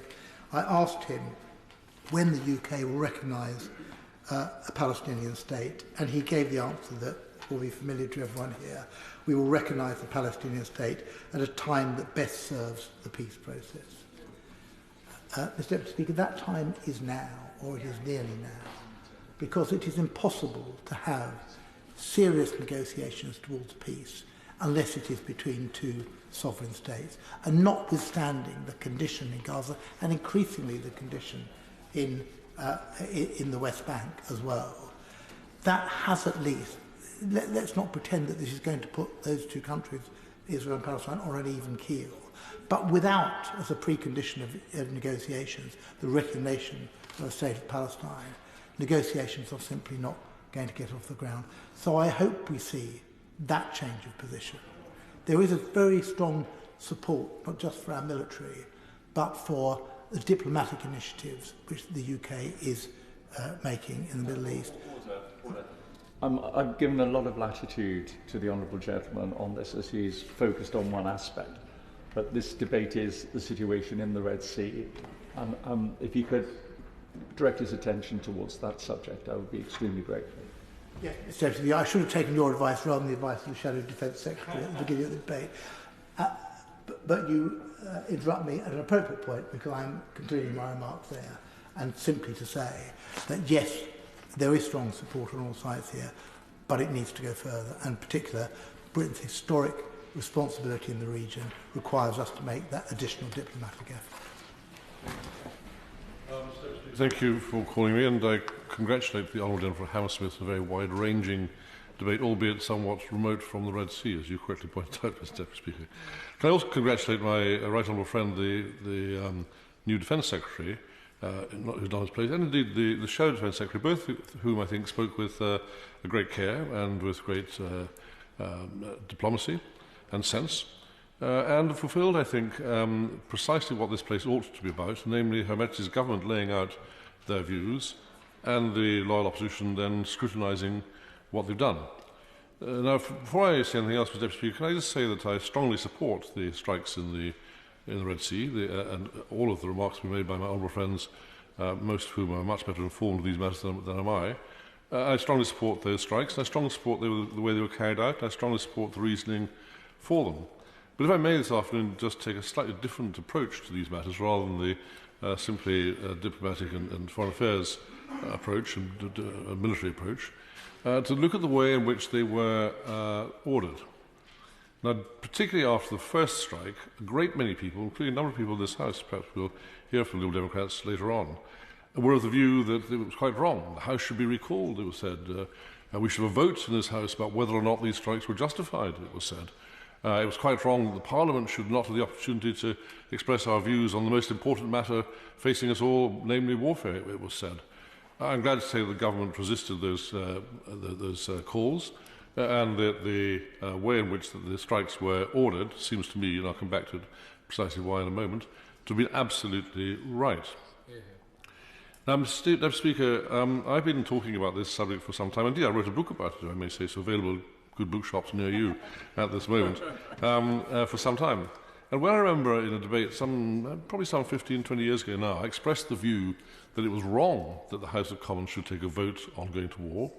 It was widely greeted by scorn. Everyone said that's absurd, a ridiculous thing to say, they said, and we can check Hansard for it later on. And indeed, when the Right Honourable Gentleman, the Lord Hague, then wrote a long, extensive article on this matter, and he said, very straightforward, very simply, when we go to war, the House of Commons, the House of Lords must decide on it. It must be done by a vote.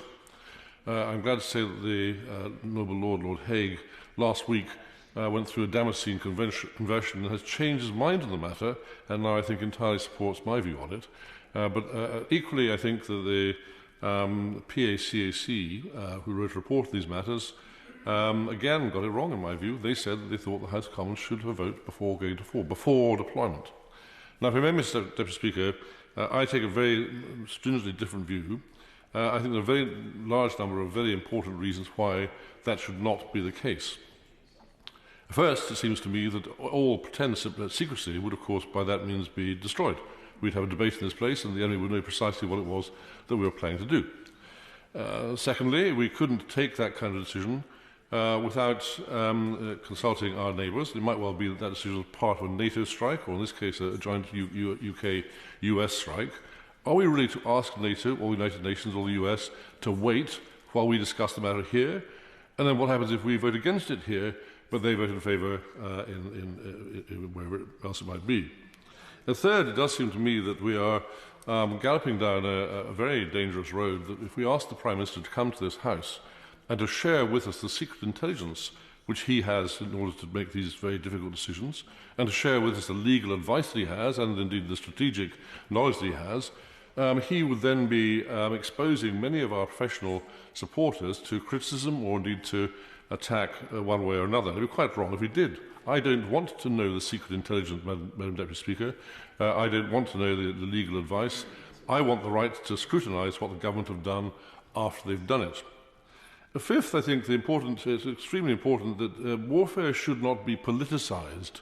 If we vote in this House for either to go to war or not to go to war, that means that we as MPs are taking a view of it. We are sending people to war, squabbling amongst ourselves as to whether that war was right, wrong, or indifferent. That seems to me to be quite wrong from the point of view of the families, particularly of the families of those who might, for example, be killed, who then say, well, one party or the other took a strongly different view to you.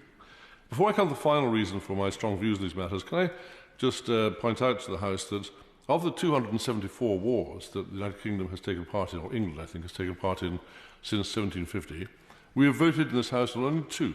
Only twice in all those years have we voted on prior to deployment. The first time was in 2003, when Tony Blair asked this House to vote on Iraq, and he whipped the Labour Party into supporting the war, and the Conservative Party indeed was whipped, and I'm glad to say I rebelled against the whip. But nonetheless, we were whipped into supporting the war. What a bad decision that was. Quite the wrong decision. And the second time, in all this 300 or 400 years history, the second time that we had a vote in this House on going to war, it was before the Libya strike in 2013, or the Libya strike then didn't, I mean, it was a Syria strike, I beg your pardon, that didn't then occur in 2013. The House voted against it, and very much of the bloodshed and the corruption and the disaster we see in Syria to this day comes about as a result of that vote. America followed us the following day, and they equally didn't strike against the use of chemical weapons. That was a wrong decision made by this House, as in my view was the Iraq decision in 2003, and those are the only two occasions when prior to deployment we've had a vote here. My old friend disagrees with me. Right, old friend. I'm afraid I do, but I agree with his main thrust, which is there is no doubt that the Prime Minister and the Executive have the right to take initial action and seek support afterwards. Having said that, though, in the case of Syria in particular, it has become a byword to say this was a wrong and terrible decision because the ghastly Assad remained in power. However, the alternative to that would have been another Islamist swamp such as we saw in Libya, and it was because there was a strong feeling in the House that this would have been another Iraq or another Libya, that there was such pressure to have a vote, and for my part, I think the result was absolutely right. Well, right honourable friend makes an extremely interesting point. He thinks that we should have not had strikes against Syria, and therefore he thinks we should have had a vote on the matter because the vote then went against it. But let's imagine there was some other war, some very important war, some very essential war. Let's imagine this was a moment before a general election. Let's imagine there was a very small majority on one side or the other. That war then becomes political. And my right honourable friend might well find, under those circumstances, that a war that he strongly believes in, that strongly wants to support, is voted down by this House rather than by the generals or the Prime Minister. Of course. But perhaps both my honourable friend and my right honourable friend will agree on this point, that while it can be risky and dangerous to intervene, We also know that it can be dangerous and risky not to intervene. Perhaps that is a point that they would both agree on. My right honourable friend makes an extremely good point. And incidentally, I forgot to mention I'm very much welcome him to the front bench. He's doing a very good job standing in for the Foreign Secretary. But I hope you will take note of the Procedure Committee's report this afternoon on this question of how a Secretary of State who is in the House of Lords should or should not be questioned by this House. And I very much hope that the Government will accept what the Procedure Committee have proposed, namely that the Foreign Secretary should be called to the bar of the House to take questions on that matter. We mustn't probably get too far off the subject, but of course. Actually, I think I'm very. So I think my friend from giving way, and I think actually I support what he says. I think if you look at the two times that we voted on military action, both times, either one we were misled, and secondly we were stung by being misled, so we went the wrong way. And actually, as someone who was quite close to the Libyan conflict, because I saw it play out with ISIS in northern Iraq. Actually, we should have taken military action on principle over the use of chemical weapons, and by not doing so, regardless of the outcome of the Syrian war, I think we just weaken this idea of Western resolve. And I know it's can be a bit of a cliche, but if you've got a red line and dictators then ignore it, you end up in a world of pain.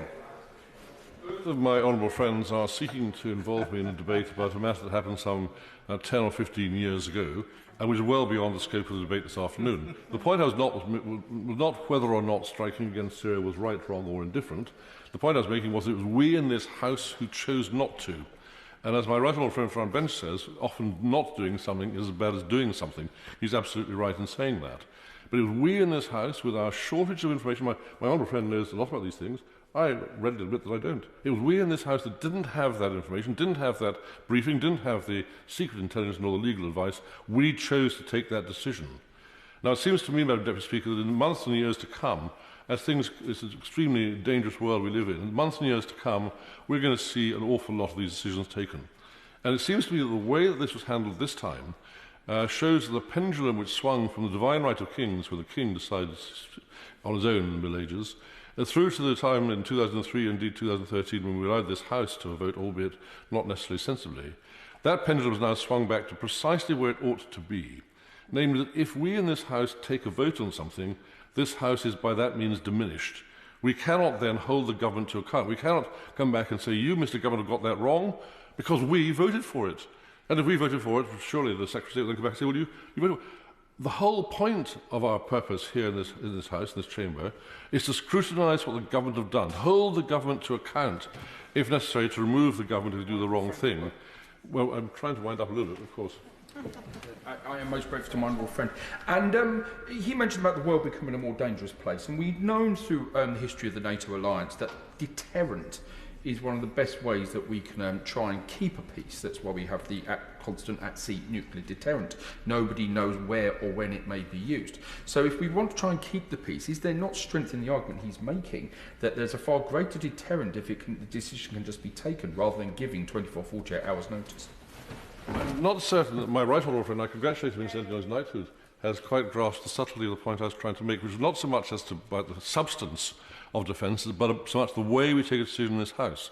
And the point I was making was that if we vote on something, as happened to the Labour Party over Iraq in 2003, it then becomes extremely difficult to criticise the government for what they're subsequently doing.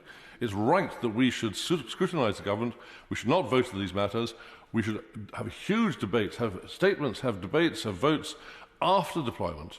But the moment that we allow ourselves to be forced into a whipped vote in front of deployment, then we are by definition emasculating this House. It's quite wrong from the point of view of defence, and it's quite wrong from the point of view of parliamentary scrutiny. We demand the right to scrutinise the government. We can only do that if we don't vote on the wars. I'm getting slightly anxious about time, and my advice is that colleagues should stick to a maximum of 8 minutes.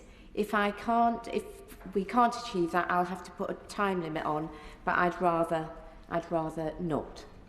Jeff Smith. Thank you, Madam Deputy Speaker, and you'll be pleased to know that I intend to be brief. Originally, I was going to speak out a number of issues, including the situation in Ukraine, but I am grateful to be able to comment briefly on the situation in the Red Sea and the region. As my right honourable friend on the front bench has indicated, Labour supports, and I support, the targeted and limited strikes on the Houthi military targets in Yemen. And we should be clear about the nature of those attacks by the Iranian-backed Houthi rebels. Opportunist attacks, as my honourable friend from Hammersmith has just pointed out. And we should reject the Houthi claim that UK and US airstrikes on their positions are related to the conflict in Gaza. Nevertheless, there are things that we need to continue to say about the situation in Gaza. We watched in horror the attacks on the 7th of October, and we've watched in horror since then at the level of suffering and deaths in Gaza. We need a ceasefire urgently to end that suffering. We need the release of the hostages, and we need to urgently address the biggest humanitarian crisis in that region in a generation. People facing starvation, thirst, and without medical assistance. And I pay tribute to all the organisations carrying out humanitarian work in the most difficult conditions there. I've been getting regular updates from Medical Aid for Palestinians who do great work there, and the impossible situation that some of their workers have been put in. The situation made worse, of course, because Gaza is not somewhere that people can get out of, and I'd encourage the government to keep pressing the Israeli and Egyptian authorities to open the crossings for aid, but also to allow the people who need to leave to get out. And I've raised with the Minister a particular case of a constituent of mine whose wife and baby daughter are on the border at Rafah, and we need to keep pressing for them to be able to get out of the crossing and out of danger. On the specific issue of the Red Sea and the strikes on the Houthi targets, the UN Security Council was, of course, strong in its condemnation of the attacks on shipping by the Houthis, and we join that condemnation. As my right honourable friend said, we can't afford for those attacks to continue and go unanswered, and there is a cost of non-intervention. Freedom of navigation is an important principle, and there are innocent seafarers from around the world on those commercial ships passing through this vital route. And at this point, I think I need to declare an interest. I'm very proud of my nephew, who's training to be a commercial nautical engineer. He's working for Maersk, one of the companies whose ships have been attacked. And as any family member would from any country, I want him and workers like him protected from terrorist attacks if he should have to make a journey via the Red Sea. Innocent commercial shipping workers from around the world are put at risk by the reckless and illegal attacks by the Houthis, and those workers need protection, as our brave Navy personnel need the same protection. And it may well be impossible to completely stop Houthi attacks. We know that they've been hardened, I guess, by the long civil war in Yemen. They've been subject to a long history of attacks by the Saudi-led coalition there, so they know about being attacked. But that doesn't mean that we shouldn't do what we can to degrade and limit their capacity to carry out those attacks. They can't go unanswered. But we also need, as a number of honourable and right honourable members have pointed out, a diplomatic strategy to stop the risk of escalation, making clear that these are targeted and proportional attacks that aren't aimed at escalating a wider conflict, and that is the thing we need to avoid at all costs. So yes, we support targeted action to protect freedom of navigation, to protect civilians and our naval personnel. But we need a political process towards a sustainable peace and regional security in Yemen, in Gaza and in the region. And I encourage the government to continue to work for that political solution. Sir Liam Fox. Thank you, Madam Deputy Speaker. And can I begin by paying tribute to all of our armed forces who've been involved in action in the Red Sea. They always rise to any challenge asked of them with professionalism and courage, and they're a great example that our armed forces are so much more than the hardware that we invest in. Now, I accept the point that the Secretary of State made at the outset, that there is no direct link between the conflict in Gaza and what is happening in terms of the Houthi attacks and shipping in the Red Sea. But we, I think, would be wrong not to accept that there's interconnectivity between the tensions in different parts of the Middle East today. And I think that we need to understand the context of that. Back in 2020, when the Trump administration brokered the Abraham Accords between Israel, the UAE, Bahrain, and then Morocco, it was a great exercise in leadership to bring reconciliation to a part of the world that had seen too much conflict for too long. It has resulted in a big improvement economically in business and trade between the countries involved, and in people-to-people relationships, with around 500,000 Israelis, for example, visiting Dubai in the last few years, something that would have been unthinkable just a decade ago. But there was always one country that did not want the Abraham Accords to succeed, and that was Iran. They did not want the Abraham Accords to succeed because they didn't believe in a two-state solution, because they didn't believe that Israel should exist. Ayatollah Khamenei has got tremendous consistency in his views about the purity of the Islamic Revolution, his detestation of the West, and his contempt for the existence of the State of Israel. Anyone who's interested should read the book Reading Khamenei by Karim Sanjapur for the Carnegie Endowment for Peace. Iran was never going to want to see peace between the Arab states and Israel because it threatened Iran's hegemony, as it saw it, over the Islamic parts of the Middle East. And the big question was always, what would Saudi Arabia do? A major player in security of both the Red Sea and the Gulf. And when I saw the Crown Prince of Saudi Arabia on Fox News saying that every day he believed that Saudi Arabia was closer to peace and reconciliation with Israel, my first reaction was Iran will react against it.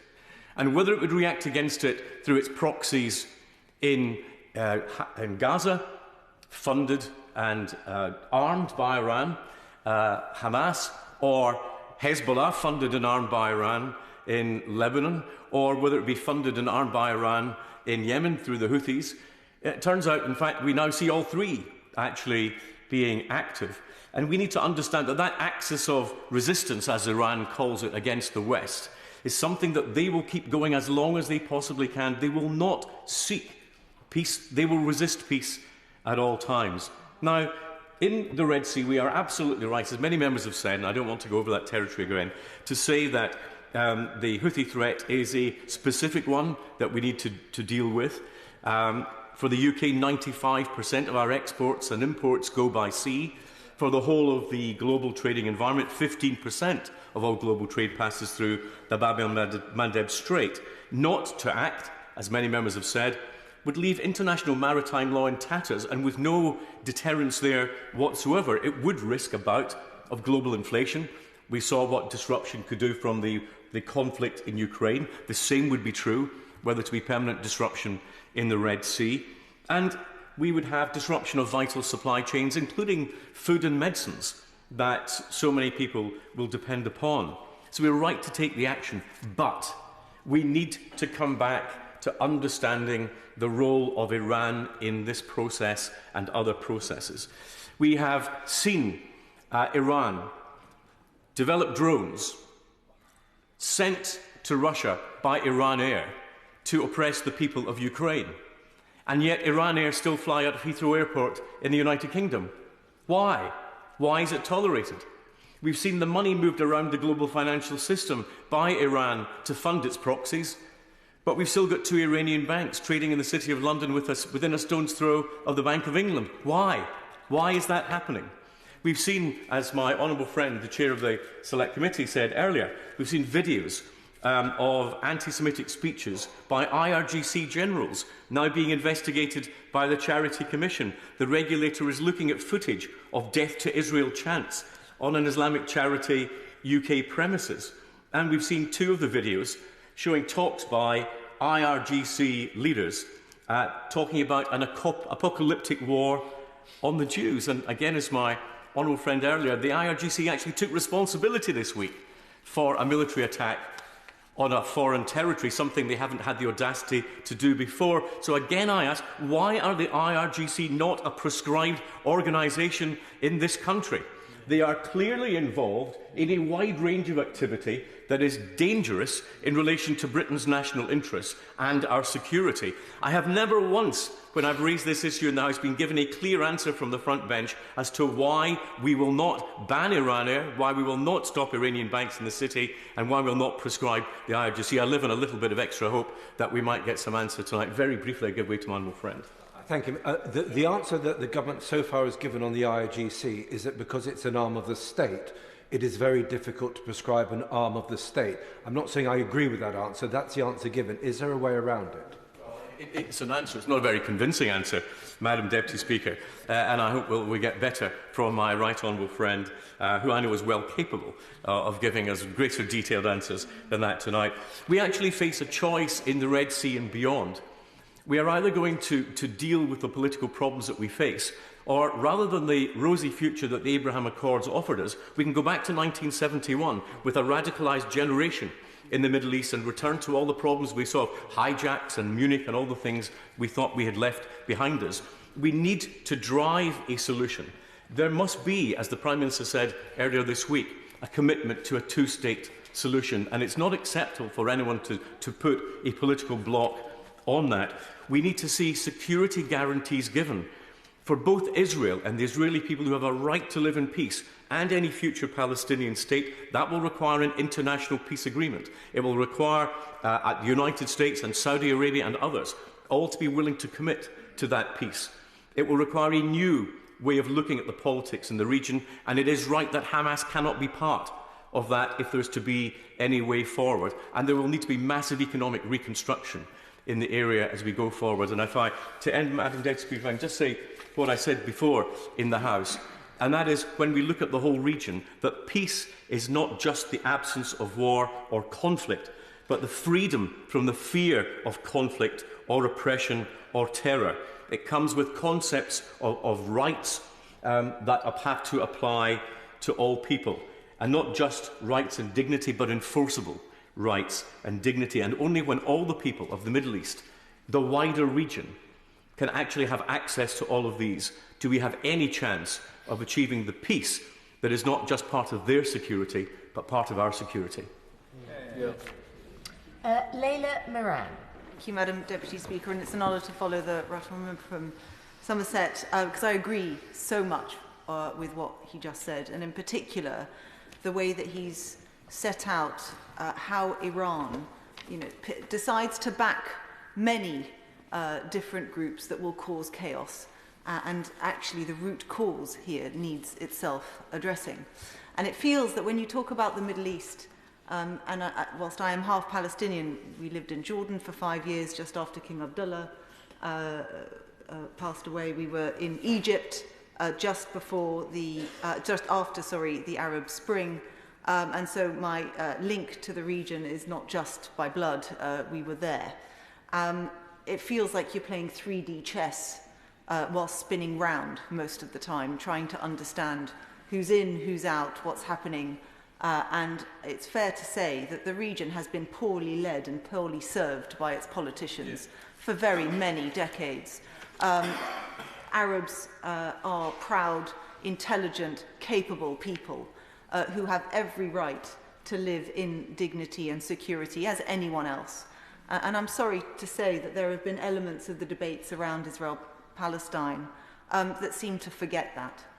When we talk about peace in the region, we often omit that Palestinians need to be at the heart of it as much as Israelis. And that when we talk about Arab-led, yes, absolutely Arab-led, and I should have drawn the House to my register of interest. I went to the Manama Dialogue at the invitation of IISS, but when we were there, we heard from the Bahraini foreign minister who made clear the case for why peace and two states was not just in the interests of Israel-Palestine, but actually was in Bahrain's interest as well. It was a regional interest. And the reason for that, and linked to what previous speakers had said, is because it is the biggest toy that Iran and other mischief makers in the region have to play with. And they've been playing with it for their own nefarious ends for far, far too long. And they have no real interest in the Palestinian people. And let me be clear, when I speak to other Palestinians, we know this. We know this. We know that they're jumping on the bandwagon now, and we talk about still the paper tigers of the 60s. And, you know, lots of Arab states will say, when it's convenient for them, that they will come and ride in our defense. And when at that final moment it comes to who backs us, the answer is, well, no one. And so we rely on ourselves. And that's the view from pretty much every Palestinian I know. But that said, that doesn't mean we don't need help. So this is my plea for help. 2 states is not just in the interests of Israelis and Palestinians. And can I just emphasize Israelis as well, because the peace camp in Israel has taken an enormous blow as well in this. It was, let us remind ourselves, very many peace activists who have been taken hostage, who were disgracefully raped. Hamas is no friend to the Palestinian cause either. But this war has driven ordinary, peace-loving people into the arms of the extremes of the debate.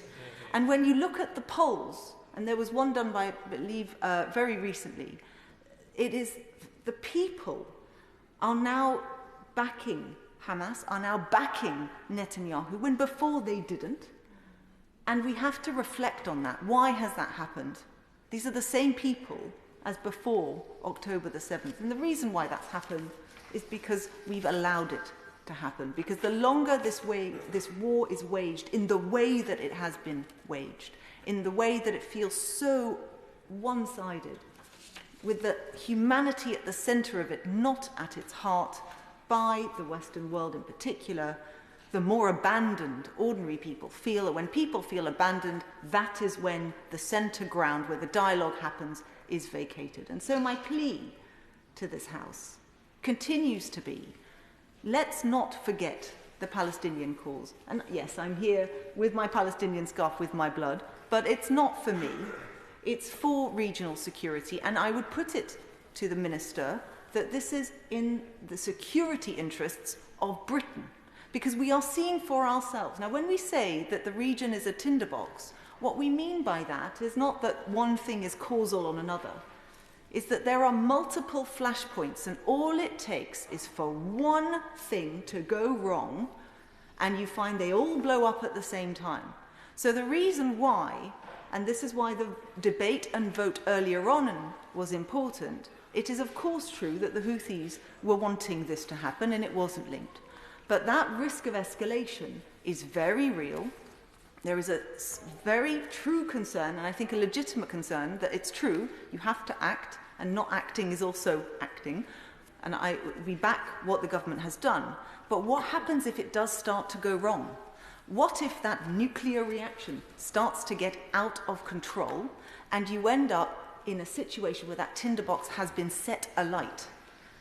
And the worry I have is that whenever we have questioned the Prime Minister on that point, how do you come off this particular ledge? We have not had that assurance. What's the plan? We still don't have that plan. And 2 plans. Recognition of the state of Palestine, I would argue, has never been more important. Because I talk about an immediate bilateral ceasefire to bring the people from the extremes back to the centre, to start to heal some of these wounds. But I also would point out that a ceasefire is not the end. A ceasefire only ever freezes a conflict. And if we want to say that this is the last time, and I sincerely believe that across this House there is broad agreement on that point, we need to get serious about how we bring 2 states not just back on the table, but back on the table quickly. Because you just have to look at what's happening in America and the chances of Trump coming back, and that means that our window of opportunity, not just public opinion, which is at its height now, but also an America that is willing to be a willing partner, is fast diminishing. So we know that the European Union is talking about a conference. We know that the Arab states are also talking. And my question to the Minister is, who are we talking to? How quickly do we think we can get this twin track, whatever you want to call it, off the ground? And as part of that, may I urge him, as I've done in previous debates, to recognise Palestine sooner than later? Because us Palestinians, wearing my Palestine hat back on for a moment, all we want is the power to do what all other countries have. We want our own votes at the United Nations. We want to raise our own money to rebuild and educate our children. And it's not a case that we aren't capable. We just don't have the tools. And what we want above all, however, is to live in dignity alongside our Israeli cousins. It is the scars that so sadly we share that will bind us together. And like scars, they're not comfortable, but quite often when the bone grows back, it's stronger than before. That's how both people feel. They need to be given the tools as equal partners to be able to resolve this. And without a fully fledged recognition of the Palestinian state very early, I would argue first, not last in the process, we will never get there. Flick Drummond. Thank you very much, Madam Deputy Speaker, and it's an honour to follow the Honourable Lady from Oxford West and Abingdon, and I think she spoke very wisely on many of the issues, and I suspect the Minister will have listened to that carefully. I want to start by thanking all our personnel who are currently operating in the Eastern Mediterranean and east of Suez. Even in peaceful times, this is an area which calls for the highest professionalism and alertness. And when we're faced with the challenges that we have now, the stress on them is even greater. Our interest in the area around Yemen predates the Suez Canal because of its place on our original sea route to India around the Cape.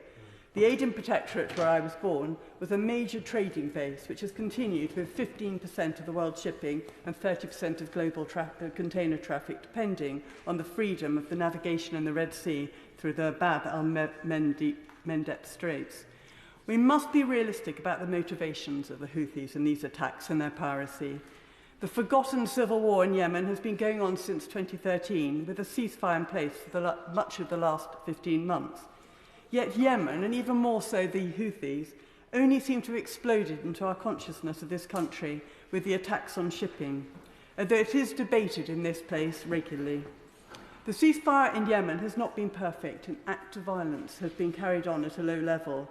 The Houthis have gained much from the peace talks, although they have an appalling human rights record, using sexual violence against women and the exploitation of children. And the chair of the Foreign Affairs Select Committee talked about a few more of those. But I am concerned that the entire ceasefire is now jeopardised because of the Houthis' actions and our response. Additionally, the Houthis are clear that they see a linkage between their actions in the Red Sea and the situation in Gaza.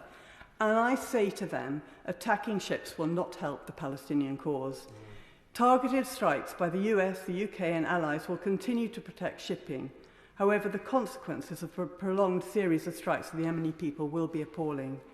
I cannot stress enough the catastrophe that will follow if the Houthis shut out humanitarian aid, if the ceasefire collapses or if navigation around its coast becomes impossible.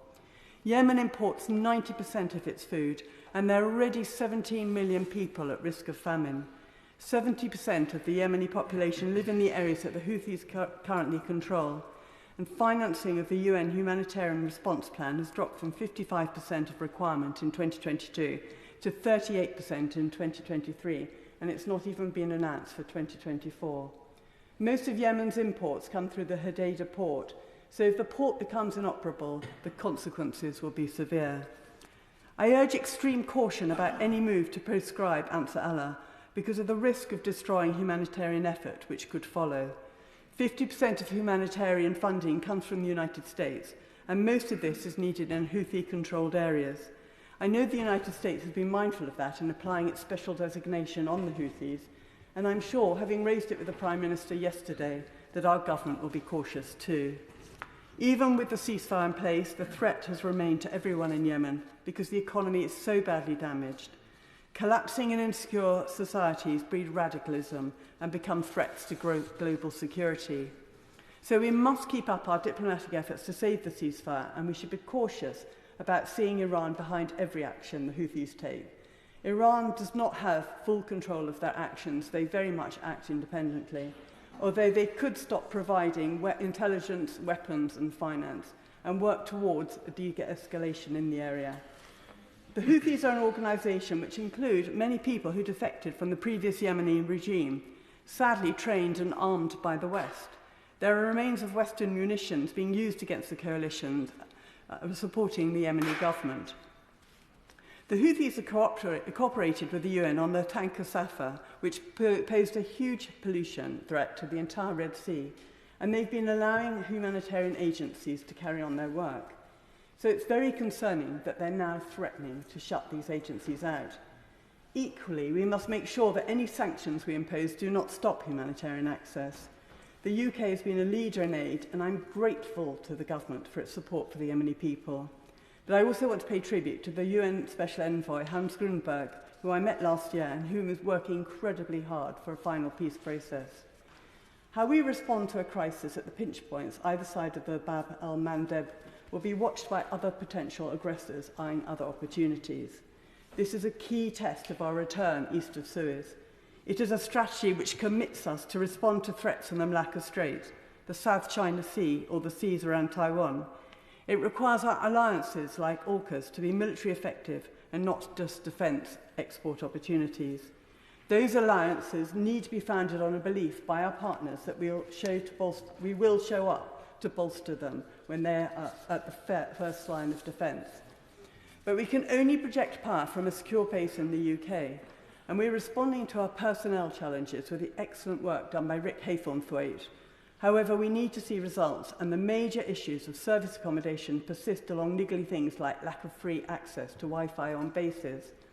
Our personnel need secure and happy families' lives at home, and when they deploy, their effectiveness depends on knowing that their loved ones will be cared for. If we want people to fight for our values, we have to make sure they feel valued themselves. Ships, tanks and aircraft without crews are useless. Finally, while we are right to act to deter Houthi violence against international shipping, I do urge the House to remember that this is one chapter in a long and tragic civil war. So far, our attitude towards it has been supportive of the Yemeni people who are suffering so much, and I hope that will continue. Ian Blackford. Thank you, Madam Deputy Speaker, and it's a pleasure to follow the Honourable Lady from Meon Valley, and I hope the Minister, indeed the House, has listened to her wise insights. I think, there's a broad consensus around this House that we are absolutely right to take action to defend international shipping. The Houthis have been called out this afternoon in this House, and it's right that they do so. And of course, we also need to recognise the humanitarian crisis that exists in Sudan, in Yemen, and the wider security concerns that we have in the region. There have been no honourable actors in Yemen, and it's the population of that country that has suffered. Famine has gone hand in hand with war in that country. But yes, of course, as has been mentioned by others, we need to guard against any threat of escalation across the region. And we need to think about the nature of the threats that we face and the importance that we have, together with allies, of leadership, but not just leadership in dealing with the terrorist threats from the Houthis, but the importance of diplomatic action across the region as well. Acting together with our friends and allies in Europe, and of course through the agency of the United Nations, as has just been mentioned. We must recognise, though, the dangers of sleepwalking into wider conflict, not just here, and the bad actors that we face, the intentions of Iran, the challenges that we face with Putin in Russia, the challenges that we face with China, and indeed with North Korea as well, and the importance that we must have in this House of making sure that we deliver peace and stability throughout the world. And when we add to that the threats of disinformation and misinformation, and of course the polarisation that has been seen through much of our politics, these are issues that go beyond the Red Sea, but it's important in all of this, whether we're talking about in Yemen, whether we're talking about in the Middle East, that we win the hearts and minds, because we have to challenge that spiralling regional instability. So today, when we consider the Red Sea, it has to be seen as part of a broader landscape around the world of instability and the geopolitical threats that we face. Whilst there is no link, as has been said by many others, to what's going on in Gaza, we need to reflect on what is going on there. And I guess that the awful events of the 7th of October last year will forever remain with all of us. And of course, there must be peace and security for Israel. It is the time, though, to recognise that Palestinians have rights and the Palestinian state must be recognised as well. And dealing with that threat and removing Hamas does not mean to do so that you have to flatten Gaza. And of course, we're now living with the humanitarian crisis that we see as a result of that. And, Madam Deputy Speaker, it should shame all of us that we're now talking about in excess of 25,000 Palestinians that have perished since last October. Innocent civilians, but being targeted for what? And we must not lose sight of the legitimate rights of the Israelis and Palestinians to find peace and harmony together. To deliver that two-state solution is the only way of resolving conflict in that war-torn region. And we must now redouble our efforts to make sure that out of this crisis that we do deliver that peace, that we do deliver hope for the Palestinians, for the Israelis and for all of us. Madam Deputy Speaker, over the last few months we've watched the United Nations Agency for Palestinian Refugees seeking to continue its valiant efforts to provide sanctuary for people in Gaza. And sadly, too many UN personnel as well as civilians have lost their life during this conflict. Whilst the UN humanitarian agencies have done their best on the front line, the UN Security Council has been paralysed, as it has been for decades, through the power of veto. And the time has come for to provide proper leadership to question how these agencies should operate. How should we get the collaboration which is necessary to deal with the challenges in the Red Sea and Gaza and elsewhere? Mr. Speaker, Madam Deputy Speaker, we need to recognise that the effectiveness of the UN in delivering has been blunted by the power of the veto. It would be my contention that the UN faces barriers that inhibit their delivery at the core of this, and I would argue it is the leadership that is so often lacking, and the determination by the Security Council through the use of the veto by any of the 5 permanent members is a problem. When we consider the provision of the veto was not part of the UN Charter, it is right that we now question its use. When we consider that this power only sits with the 5 permanent members, we have to question the suitability of the existence of that power.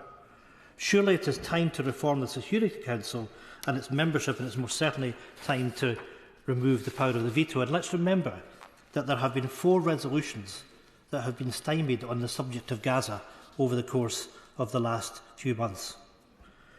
We must remember that when we look at conflict around the world and the influence of bad actors, be they Iran, Russia, the threats of China and North Korea, present to maintaining world order. The challenges in the Red Sea cannot be seen in isolation.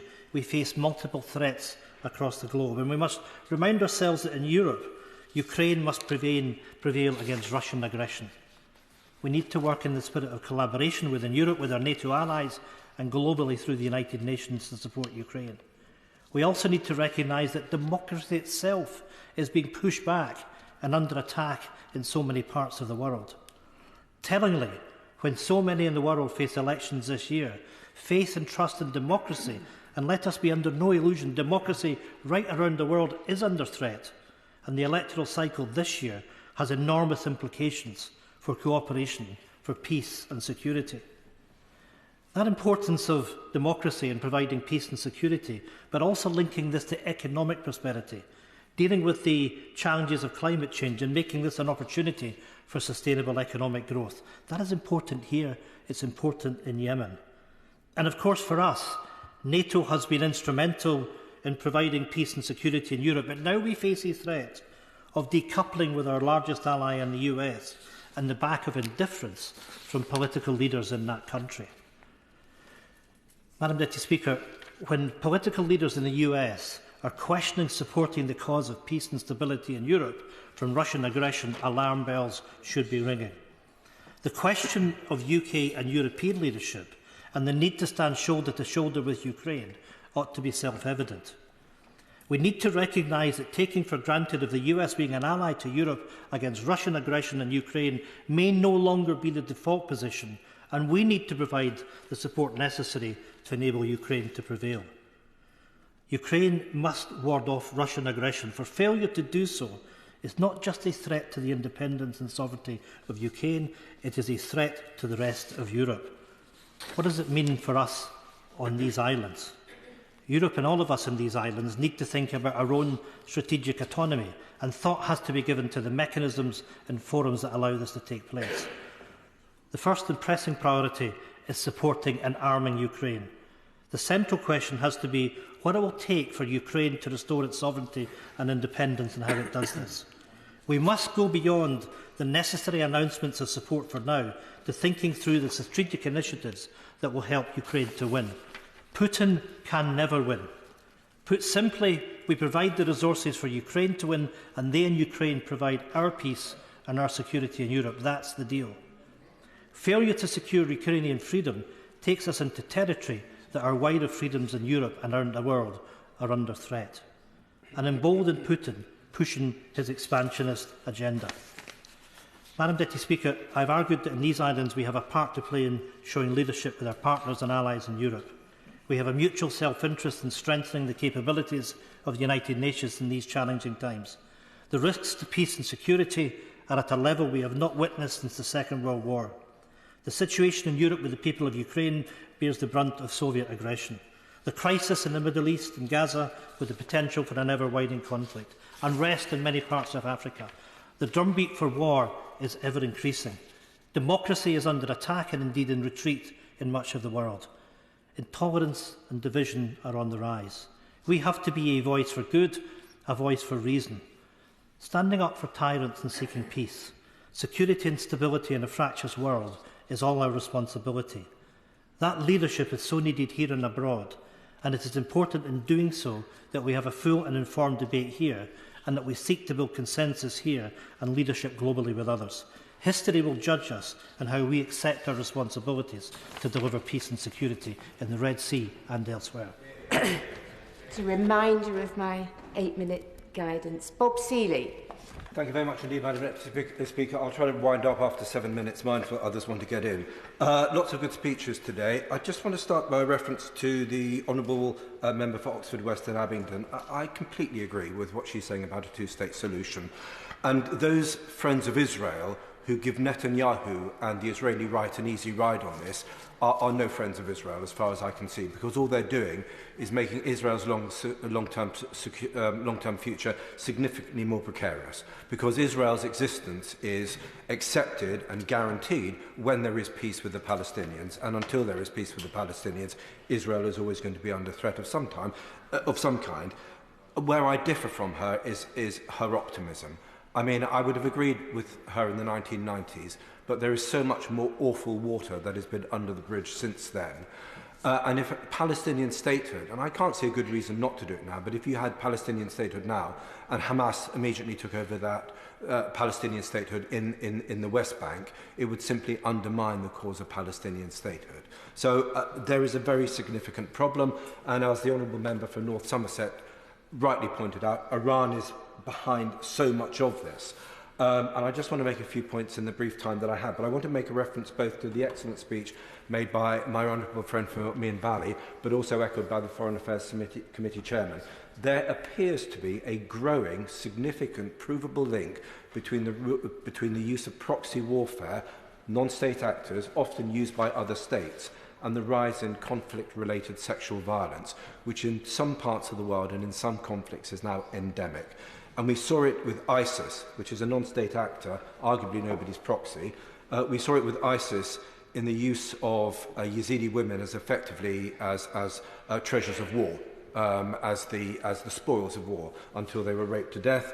We've seen it with the abuse of Israeli women by Hamas, but Hamas is also increasingly intolerant an Islamist attitude to women in its own society, but we've also seen it with the Houthis as well. We've also seen it with Wagner in Ukraine, and we've actually seen it as well with Russian troops. So either you've got occasionally some state troops, some non-state actors, but also proxies, and there is an increasing link, an increasing casualness with which sexual violence is used in conflict, which I think should disturb us all. The world is moving to a more dangerous place, that is quite clear, and it's becoming more dangerous really since 2010. Putin declared his new Cold War back in his music speech in 2007. We didn't want to notice. Unfortunately, everything then has progressed really quite logically from Putin's point of view, although we have feigned surprise still. I don't know why we do. And since 2015, we now have a growing China problem with an increasingly intolerant regime under President Xi.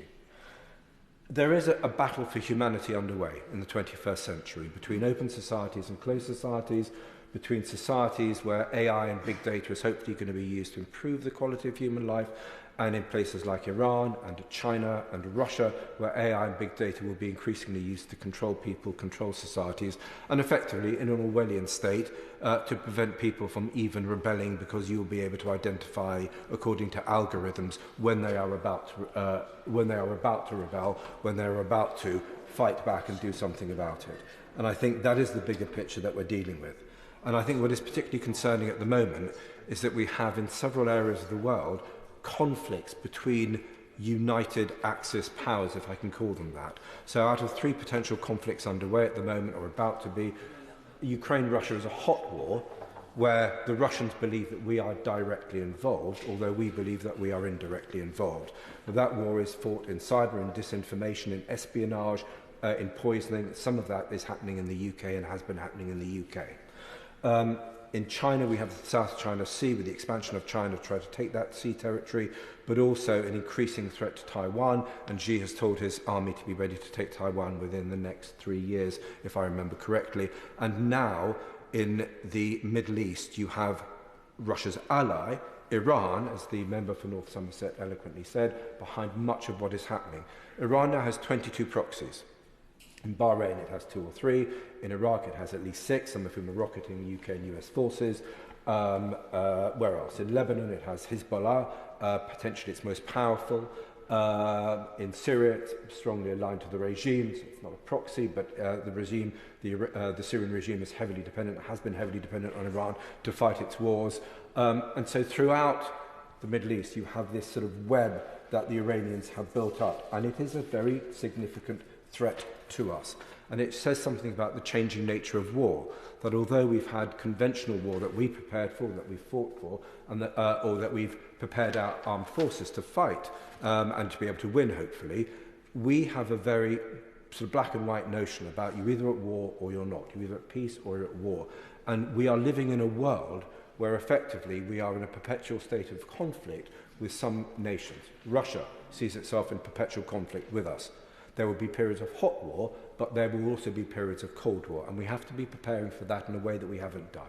In Iran, likewise, Iran's proxies, we are effectively waging an indirect war against a series of Iranian proxies: Hamas, Hezbollah, the Houthis, who's ever rocketing us this week in Iraq. And so we have, and again in China, China's power is more economic, but even there they're using little blue men in order to seize territory in the South China Sea, as opposed to little green men that the Russians had in Crimea. So everywhere across the world, or in these key areas of this sort of almost pre-global war phase in the north of the Black Sea, so in Ukraine, in the Middle East, and in the South China Sea, you are beginning to see a sort of forms of total war being waged by adversaries in those areas. Coming specifically to Iran, we had some very interesting evidence on the Foreign Affairs Committee, and I shall wind up in a minute, I promise you. Recently, Iran is in many ways both more unstable and more powerful than at any time. It's got its 22 proxies. It is at any given time a week away from having the material to build a nuclear device, or it has the material to build a nuclear device. But at any given point, it would probably then take a week for it to be able to prepare a nuclear weapon. So that is the stage that Iran is at, and it is a potentially frightening stage. But at the same time, we know that Iran is very unstable. We know that their young people, especially their young women, are hostile as never before to the regime, and many people in Iran actually wish ill of their regime. So we are dealing with an Iran which is more aggressively adventurous in its foreign policy, in part potentially because of its weakness at home. What we need to do, Madam Deputy Speaker, is deterrence. And arguably, we have not had enough of that deterrence, and we need more. And various members have talked about that in greater detail than I've got time now. Summing up, I would just say one thing, and one suggestion to the Minister. All of these things that have been happening, the growing number of black swan moments, the growing instability in the world, is an argument for having a greater sense of strategy. So many people talk about strategy. There are so many think tanks in the UK dedicated to strategy. It would be wonderful to see politicians from all sides engaging more in strategic thinking. And one of my suggestions for Global Britain was, as well as having a National Security Council, which deals with current problems, that we have a National Strategy Council which is always looking 5, 10 or 20 years ahead to identify problems as they come. Thank you. John MacDonald. I fully agree with that last point that the Honourable Gentleman made. I think we need those structures. Look, before you came into the chamber, I think, Madam Deputy Speaker, there was a debate about the nature of the debate itself and whether we should have a vote. I just want to address that. I want to make 2 points, address that issue and one other.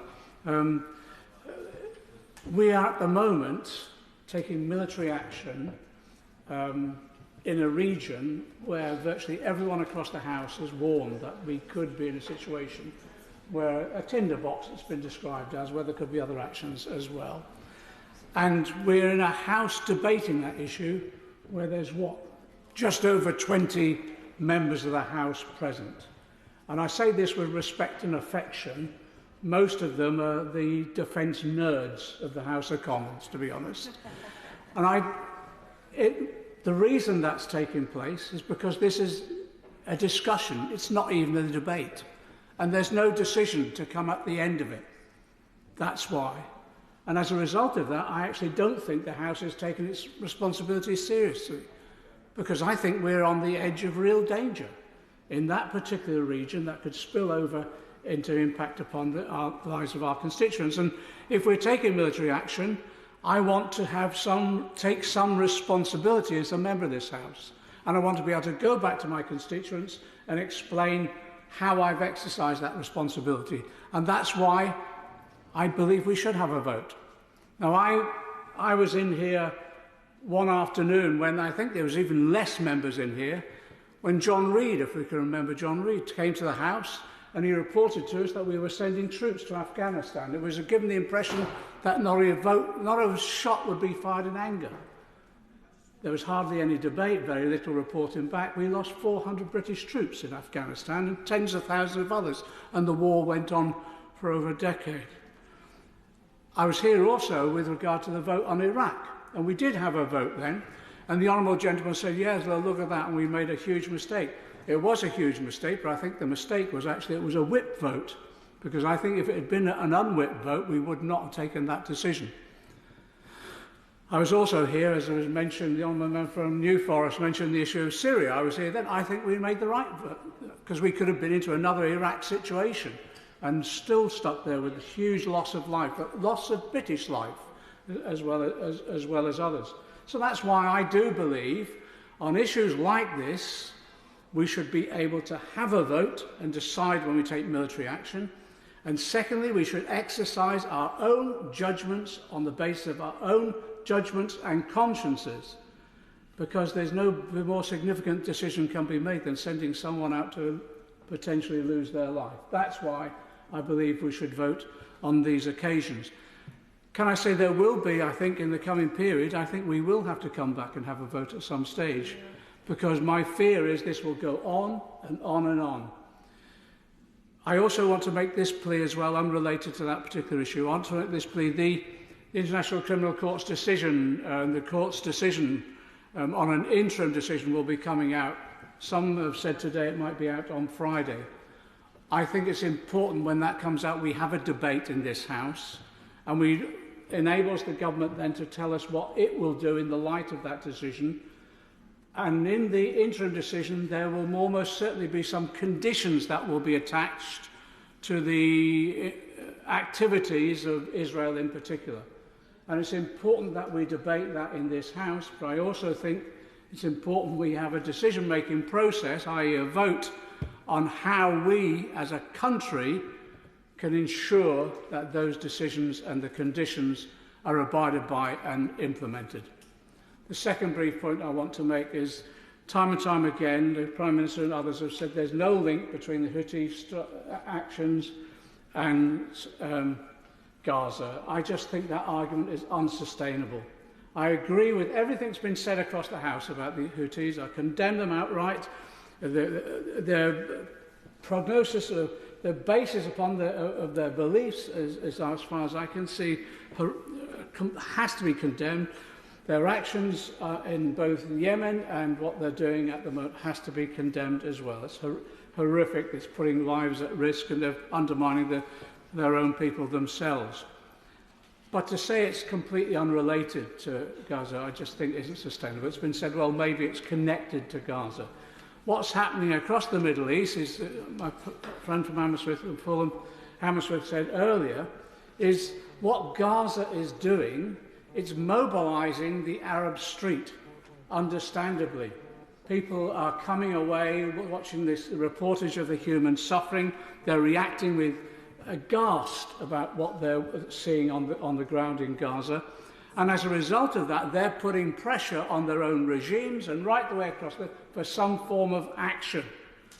And because both the US and UK have not taken effective action, that means that desire for action gets distorted in other forms. And that's what the Houthi excuse is for the actions now. Which leads us on really to, I think we have to accept our responsibility here. The Honourable Gentleman mentioned about the House being shamed by the number of deaths, the 25,000 deaths that have taken place. We're shamed by witnessing the operations and amputations of children's limbs without anaesthetics on our television screens. So we should be shamed, but we should be more shamed as well as our refusal to act soon enough. Because I think we were complicit with Biden in basically saying to the Israelis, you have more time to sort this out with military action than actually looking at a real strategic plan for the future. I think we have a responsibility because of our history over the last century and a half in this region, and therefore we should come forward with our own proposals now fairly soon. Some have been mentioned already. I actually do think the recognition of Palestine is important because that sends a message to Israel and elsewhere. If the Honourable Gentleman doesn't mind, I'm going to try to keep within the time if I can. It will send a message to Israel in the future that they've got to come to terms with that reality at some stage. I secondly think, I know that people have said, well, we've got to get rid of Hamas, etc. I actually think the Palestinians, as soon as we can secure peace, should be given the opportunity to vote for who that leadership should be.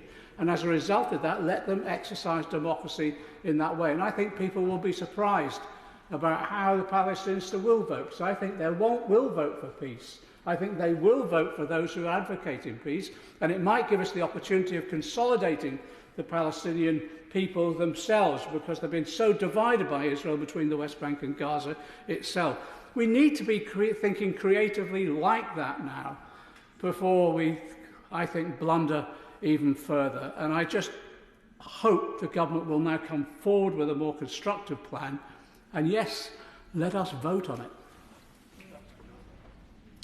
Richard Drax. Thank you, Madam Deputy Speaker. I will keep to time. I've got two honourable colleagues and friends here who are going to give me the 7-minute bell, so hopefully I will keep with that time. Can I start by saying that I do strongly support the government's move and the strikes that they are taking in the Red Sea. There was a rather amusing headline and picture of one Lord Nelson in the Sunday Times at the weekend. With the looking glass placed to his bad eye, the words emblazoned across the top of the page were, "I see no ships." I think honourable colleagues can guess what the article was about, the lamentable size of our Royal Navy. Over a week ago, the Defence Secretary, to his great credit, kindly asked me to attend a major speech he made at Lancaster House. He warned then that we were in a pre-war period, I quote, with the West facing very real and growing threats from around the world, as we've heard in the House tonight. The head of our army is warning of calling up the public in the event of the war. That's probably the likes of me, because there ain't anybody else. NATO Admiral Rob Bauer went even further, prepare for all-out war with Russia. And Germany is predicting Putin could attack NATO in as little as 5 years. With all this very much in our mind, why does the Royal Navy only have 18 frigates and destroyers, with only a small number able to deploy at any one time? Having had the pleasure and honour to sit on our Defence Committee for 4 years, I could provide a number of answers to that question. But I fear many in the House are aware of them already and who do not want to labour the point. To be fair to the government, 13 new warships are planned and £31 billion have been spent on upgrading our nuclear submarine fleet. But we won't be seeing these for some years to come, and the threat is now. And as I've said, very real. HMS Diamond, the latest Type 45 destroyer, and her crew are doing a courageous and professional job in the Red Sea. They are an example of our armed forces at their very best. defending a vital international trading route where so much of our trade goes through, and our thoughts and prayers are with them all. I'm going to keep going if I may, because we're getting to the end now. Others want to speak. The enemy are a rag-bag bunch of rebels using cheap drones, which the ship counters with £1 million Sea Viper missiles and, we understood, 30mm cannons on occasions. This operation is exactly why we have a Royal Navy. Meanwhile, the RAF is flying operations from Cyprus, a round trip of 3,200 miles. Why? I asked the front bench. We have 2 state-of-the-art aircraft carriers lying in Portsmouth, equipped with the latest F-35 stealth fighter.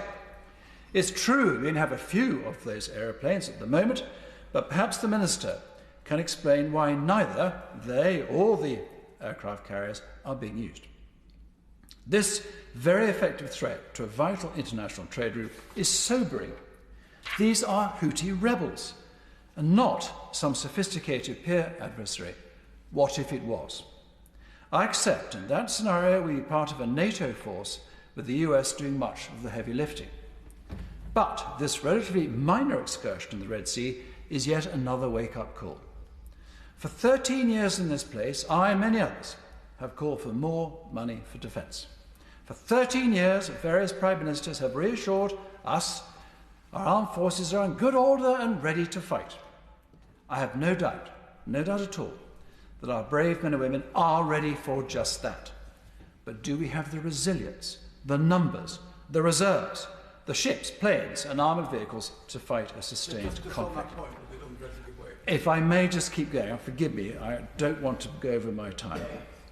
This debate is about the situation in the Red Sea, which puts the spotlight on the Royal Navy, which is so short of sailors that some ships are having to retire early. As both my grandfather and father took great pride in reminding me, the Royal Navy is the senior service, and there's a good reason for that. There is no doubt, Madam Speaker, that a very large fleet during the Second World War played a significant part in saving this country from invasion and keeping our vital trade routes open, not least to the US. The much-reduced Royal Navy again played a vital role in retaking the Falklands in 1982. Unfortunately, the peace dividend has continued to take its toll, and the Royal Navy is critically short of ships and sailors, to the point we are endangering the security of our country. Expenditure is all a matter of priorities, and this is where the government has to make priorities. Can we please have no more arbitrary targets on defence? I am tired of hearing 2%, 2.2%, 2.5%. Can we ask the military what do they need to play a prominent role in NATO and to defend our country and dependence? Once we have that worked out, we can then see what we can afford. If we can't afford it, I suggest we reignite the economy, get growth going, raise the tax revenue by lowering taxes and putting more money into our armed forces. So, let me conclude. I am within time. So let's adhere to the warnings, of a growing number of eminent people and prevent, Madam Deputy Speaker, the situation we found ourselves in 1939. House. Thank you, Madam Deputy Speaker. It is undoubtedly our duty to protect freedom of navigation, not only for our own self-interest, but also in defending a core tenet of international law. The question is, how do we go about it?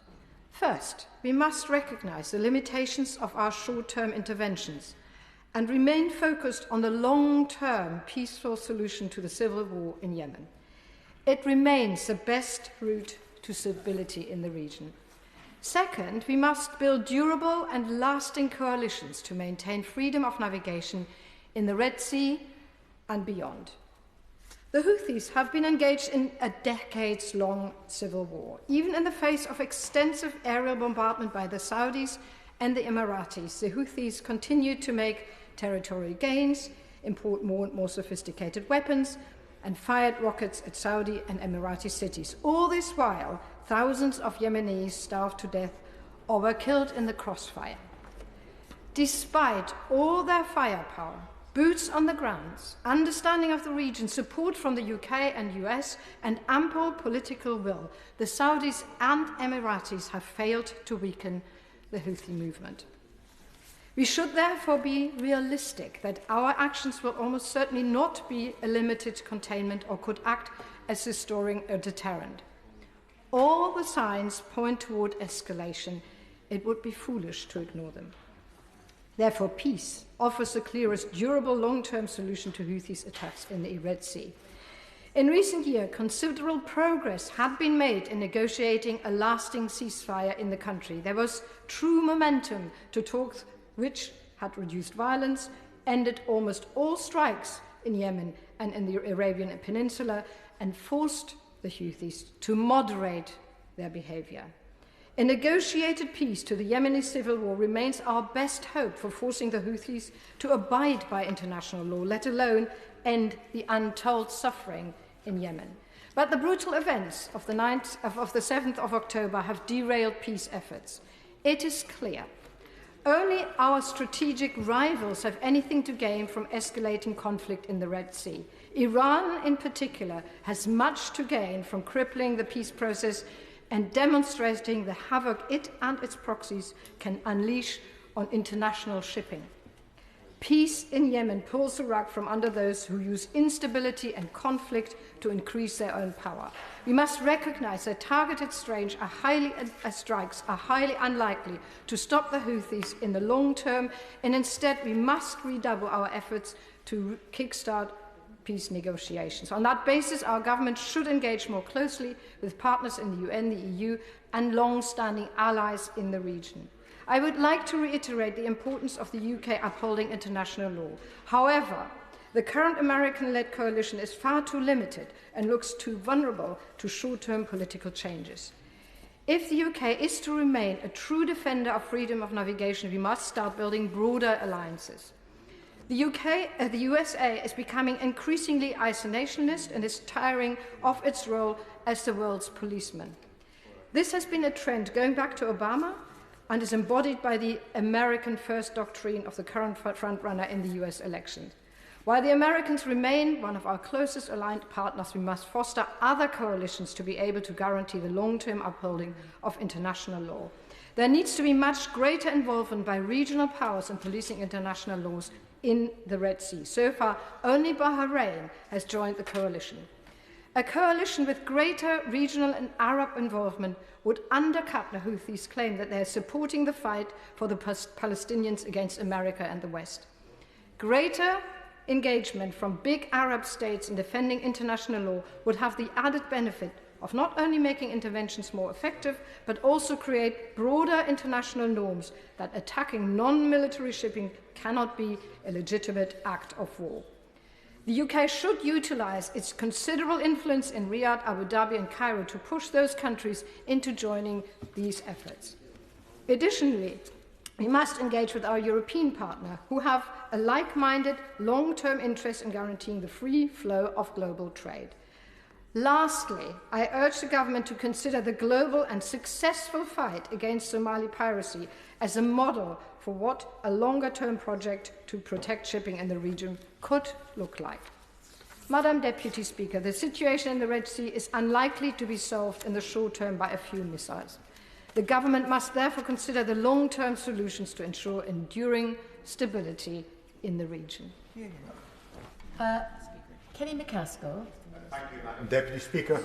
I obviously rise to take a minority view within the Chamber, given the views of the representative parties, other than a few individuals, but it's not an insignificant view, I think, within the wider country.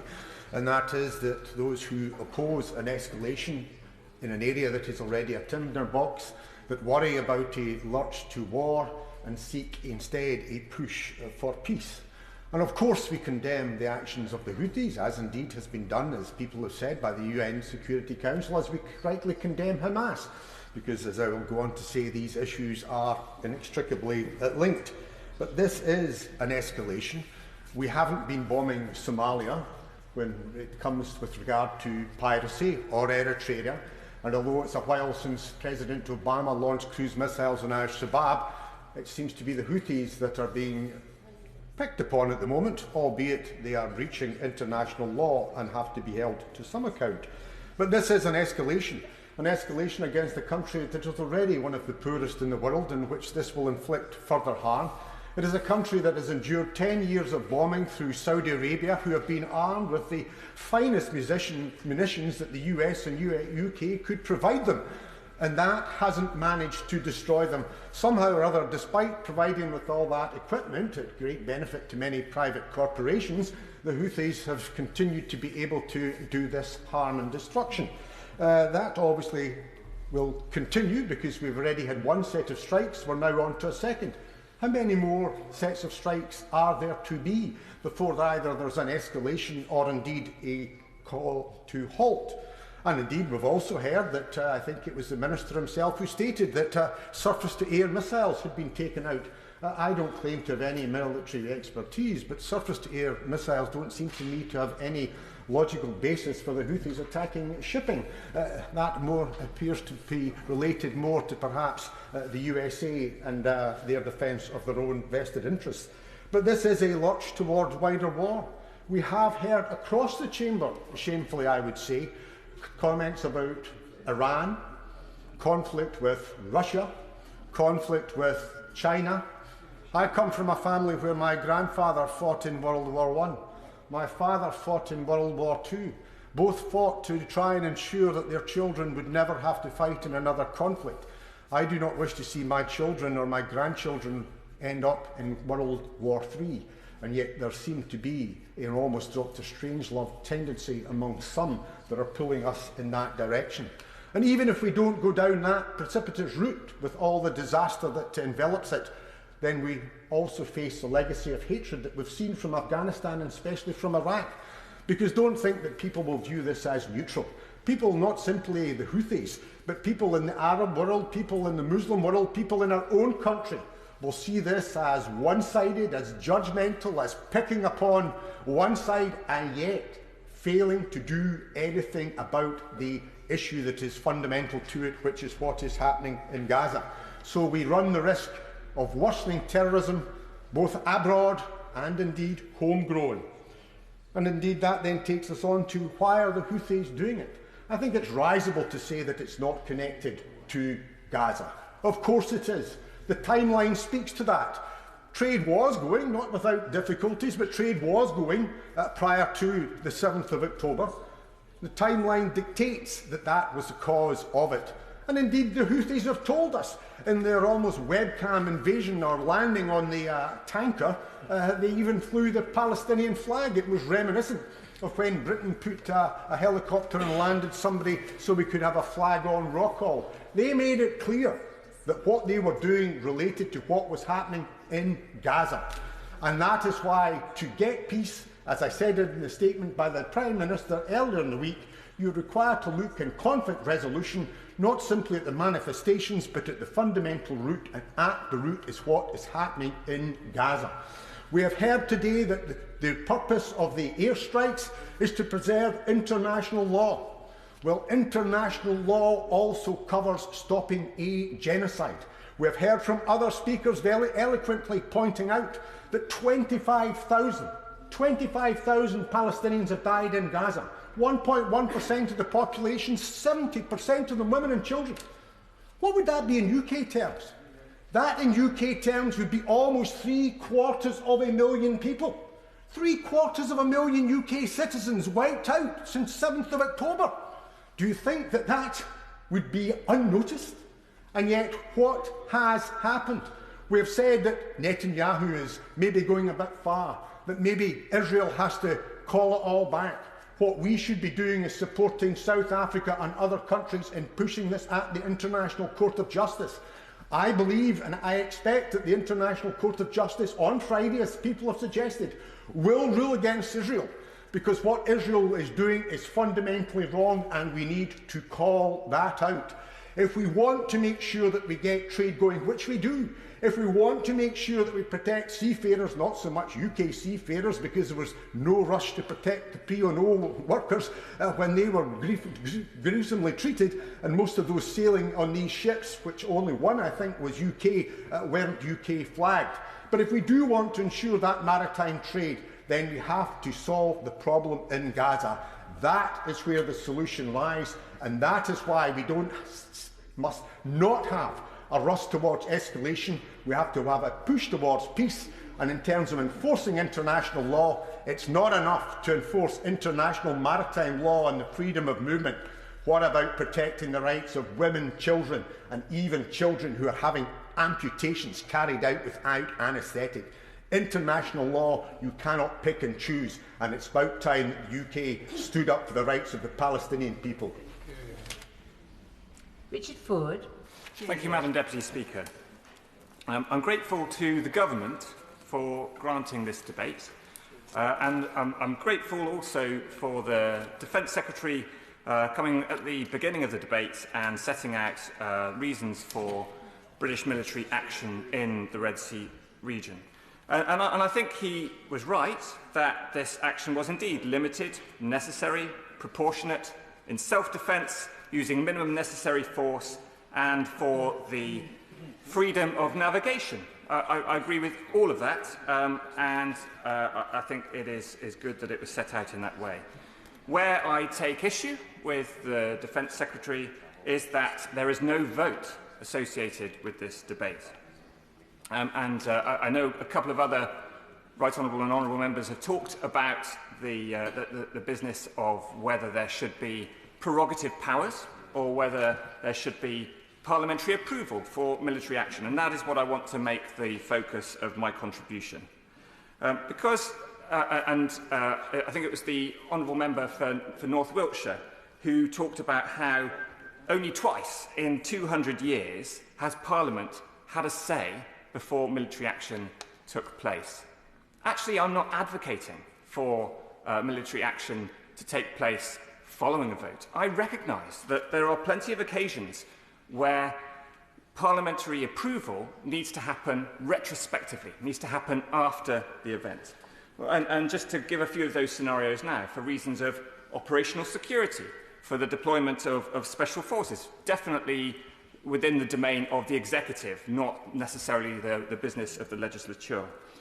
Our international treaty commitments, as the Honourable Member said, you can think of many scenarios, many emergencies, where there needs to be that executive decision and government needs to say what's going to happen without consultation in advance. But in those scenarios, there is no reason why we cannot then come back to the House and have a retrospective vote on that action. If that were happening today, I would very happily vote in support of the military action that is now taking place twice in the Red Sea. I will give way. There are two problems with the retrospective vote. The first is that the action would already have happened, and therefore if the House voted against it, what would you do about it? And the second is that anyhow you're emasculating this House by asking us to vote for it, because we couldn't then, if we voted for the military action, how could we then criticise it? Only if we didn't vote, we don't vote for it, can we do what we're doing today, which is scrutinise what the government are doing. Well, I'm grateful to the Honourable Member for North Wiltshire for asking those questions, and I intend in my contribution to set out the answers to both of them. Listen out for them. I hope he listens out for them, and he's very welcome to come in at the end if he doesn't feel that I've answered them sufficiently. Because if government is confident in our case, what's to fear? Yeah. Why cannot we have a vote on military action if the government is confident in its case and makes that case in front of Parliament? I think, in particular, my concern is that this sets a precedent for the future. We've gone over many times today why this is the bread and butter of the Royal Navy. Freedom of navigation is something that we can be very proud the Royal Navy has done for us for hundreds of years. But this could set a precedent for a future military action where there is no prior vote and indeed no retrospective vote. I think it could be in part explained by the Foreign Secretary's experience, and others have talked about this afternoon, of seeking parliamentary support for military action against Bashar al-Assad's regime in Syria, but failing to get it. And I think the opposition of some MPs in 2013 was reflective of the concerns of their constituents. Our constituents, well, their constituents at that time, had a lot of concern, a lot of reticence. They reflected over the invasion of Iraq in 2003, and you could see the 2013 vote as an overreaction, over reticence, I think, perhaps. And we risk, under Foreign Secretary Lord Cameron, now overreacting in the other direction. I think we risk looking back at that 2013 vote and then deciding that we're not going to have retrospective approval at all. Surely the lesson from the 2013 vote is that governments must do better at explaining the necessity of military action, not only to MPs, many of whom are not expert in this area and would rather defer to people with more expertise, but also, crucially, to MPs' constituents. We need to convince the British public that military action is necessary, and that is particularly the case after the debacle of 2003 and Britain's involvement in the invasion of Iraq. I appreciate that there are times, and we've heard again the Honourable Member for North Wiltshire talked about situations where we don't have sight of secret intelligence, and therefore the executive needs to make a decision without consultation. I appreciate that, but I do think that still there is a scepticism amongst the British public about this notion of secret intelligence. You cannot know, you need to trust us. Again, it's the invasion of Iraq in 2003 that has led to a very cynical public on that subject. So the counterinsurgencies of the early part of this century have damaged trust, and to restore that trust, we need this Parliament, this House, to be able to vote retrospectively on military action. At the end, if he may, what sets the UK apart, what sets our Western allies apart, is that we practice democratic control of our armed forces. This is all about, setting us apart from our adversaries, but we also need to demonstrate to our own service personnel they can be assured of the support, not just of their Prime Minister, not just of their executive, that service personnel have got the British public behind them. It's not just about support for the troops. We all support the troops. It's support for the cause that is so important too. We need to guard against a future scenario, and you can imagine this scenario, where a Prime Minister is threatened by dissent on his own backbenches. You can imagine a future Prime Minister who seeks to distract from domestic challenges by exercising military force abroad. You could call it domestic distraction. I have no confidence that every Prime Minister will operate with the foresight to anticipate what British military action might trigger in terms of escalation. Because, as Clausewitz said, war is a dialectic. In 21st century terms, the enemy gets a vote. This isn't just about the Houthi militia. This is about the Iranian sponsors of Houthis, of Hamas, of Hezbollah. It's about Russia, Iran's partner and Iran's customer. So we have to be cognizant of all of this context when we take military action. And for that reason, we need to return to the House and get parliamentary scrutiny and approval. I'm afraid... Oh, in fact, I will. This one. I'm most grateful to you for giving way. Let's imagine that the strikes had happened, as it did last week and earlier this week, and let's imagine that we had a vote today on this matter, and let's imagine that the House voted against it. What would then happen? I think that the point of a retrospective vote is it gives guidance to the Prime Minister and to the Foreign Secretary on what action the British people think should be made in the future. And this is very relevant in this case, because as we've already heard, these military strikes, these two military occasions where there were military strikes, are not likely to be isolated, and we are likely to see future British military action in the Red Sea. So, to summarise, when we talk about future British military action, I think the Defence Secretary needs to think carefully, not just about speaking softly and carrying a big stick, because at this stage, and we've heard this from members opposite, he risks having too small an armed forces, misplacing the stick and shouting. Thank you. Before I call the Shadow Minister, I should say I'm concerned again that not everybody who contributed to the debate is here for the wind-ups, and it is really important that contributors do the courtesy of returning to hear the responses, because that's what it is. It's the response to the debate and the contributions that Honourable and Right Honourable members have made. So I just want to, I hope that that will be fed back yet again. Shadow Minister Wayne David. Thank you, Madam Deputy Speaker. Today we've had, I think, an excellent debate. It's been, true, a wide-ranging debate on occasions, but it's been a thoughtful and frank and honest, on occasions, passionate debate as well, too. And I certainly hope that the Defence Secretary will take the trouble to read Hansard tomorrow to at least be aware of the excellent contributions which have been made. Could I say too that it's been very interesting listening to the contributions about whether or not Parliament should have a retrospective say, have a say on military action beforehand, and I'm sure this is a debate that we will return to in earnest in the future, and I give a commitment to read what I'm sure is an excellent book by the member for North Wiltshire. Thank you. I will make no comment about that. But could I say, I think this debate is seriously important, because I think we'd all agree there has to be accountability of the government for the action which it has taken. And therefore, I'm genuinely pleased that this debate has taken place, but I hope too that there will be debates in the near future as well. Indeed. On the point of voting, which I think is ridiculous, in the Second World War, if during the bad period of the Second World War, when Churchill was very unpopular, if the vote had been taken in the House, I suspect in some occasions he might have lost. What on earth would we have done then? Well, I'm sure members have noted your comment, and I'm sure when we have a detailed debate on this issue, that comment will be, I'm sure, weighing heavily on people's minds.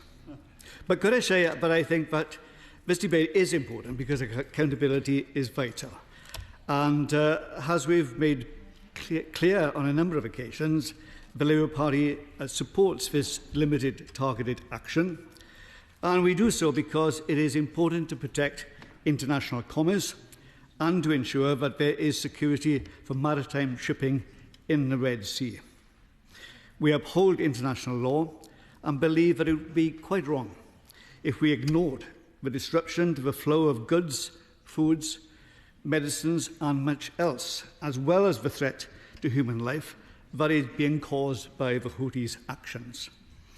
And I certainly agree with the comments for the member for Rutland and Melton, the chair of the Foreign Affairs Committee, agreed to by many members, including the member of Hammersmith, that the Houthis are truly an appalling terrorist organisation, and they're most definitely no freedom fighters. It is also worth noting that the Houthis' actions are harming Yemen itself, the country which has experienced the worst starvation in modern times. And as has been mentioned by the member for Meon Valley, 90% of Yemen's food is imported, and that is obviously clearly at risk. And let us not forget, too, that the Houthis' actions have terrible consequences on other countries along the Red Sea. Eritrea relies on fishing, farming and mineral exports, which all travel by sea. For Sudan, the Red Sea is absolutely vital for aid, which has come to a virtual end since the Houthis' attacks began. And further up the Red Sea, we have Egypt, a country experiencing severe economic difficulties. Here the country stands to lose millions of dollars, revenue from the Suez Canal, money which is desperately needed if the Houthis' actions were allowed to continue. Indeed. Deputy Speaker, I'm extremely grateful to the honourable gentleman for giving way. Just for the sake of completeness, would he also like to add that the Houthis have fired missiles into Saudi Arabia and the UAE, which are both sovereign states? Indeed, he makes a very, very important point, and that reinforces, I think, the essential point that action is not only justified and lawful, but is necessary to prevent this kind of violence and aggression by this ragtag of terrorists called the Houthis.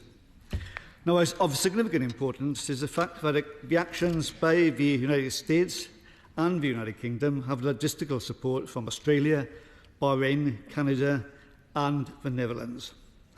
This is important because the international community must be and act as one. It is worth stating that those four countries put out a joint statement along with the UK and the US on Monday evening, and I quote from that statement. It says, "Recognising the broad consensus of the international community, we again acted as part of a coalition of like-minded countries committed to upholding the rules-based order, protecting freedom of navigation and international commerce, and holding the Houthis accountable for their illegal and unjustifiable attacks on mariners and commercial shipping."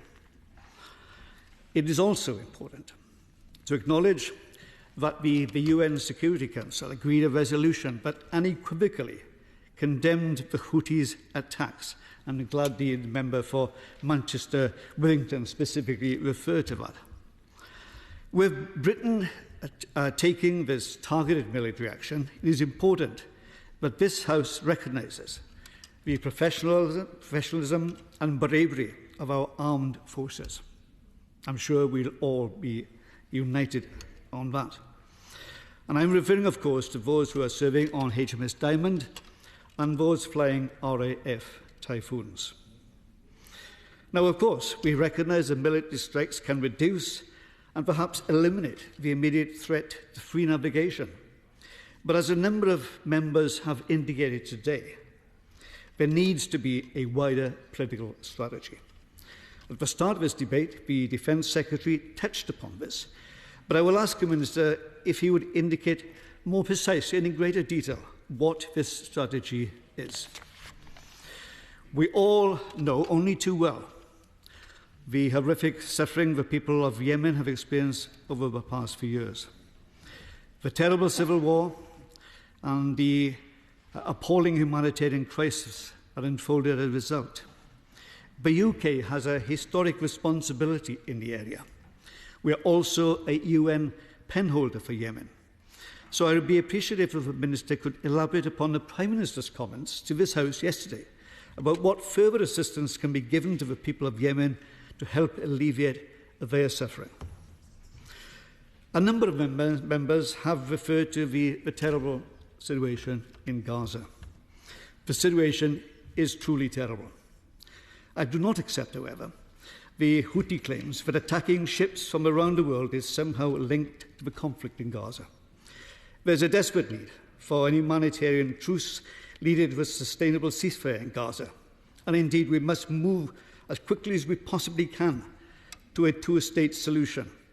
That is in everyone's interest, as the member for Oxford West and Abingdon very clearly said. But it has to be said today that the actions of the Houthis in the Red Sea are an attack upon the international community and the rule of law. They should be seen for what they are. And let me be clear again. Labour supports proportionate airstrikes, but I would welcome clarification from the Minister on the points they have raised. Thank you. Minister Andrew Litch.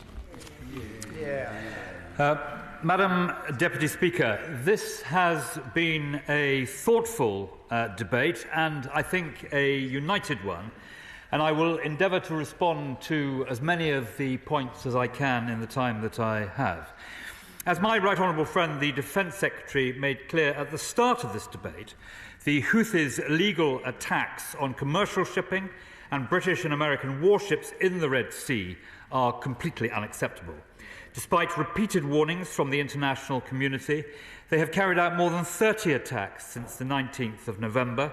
And as I think all members and right honourable members across the House have said, this is unacceptable, illegal and dangerous, and it cannot stand. And that is why, amid this ongoing and imminent threat to British commercial and military vessels and those of our partners in the Red Sea, the Prime Minister ordered the Royal Air Force to carry out targeted strikes against military facilities used by the Houthis, first on the 11th of January and then again on Monday. And, Madam Deputy Speaker, we acted alongside our US allies and with support from the Netherlands, Canada, Australia and Bahrain. These strikes, Madam Deputy Speaker, were limited, necessary, proportionate and legal. We acted in self-defence consistent with the UN Charter and in line with international law to uphold the freedom of navigation. Now, turning to specific issues raised in the debate, I'd like to try to respond to the speeches that we have heard, starting with the speech by the Shadow Secretary of State.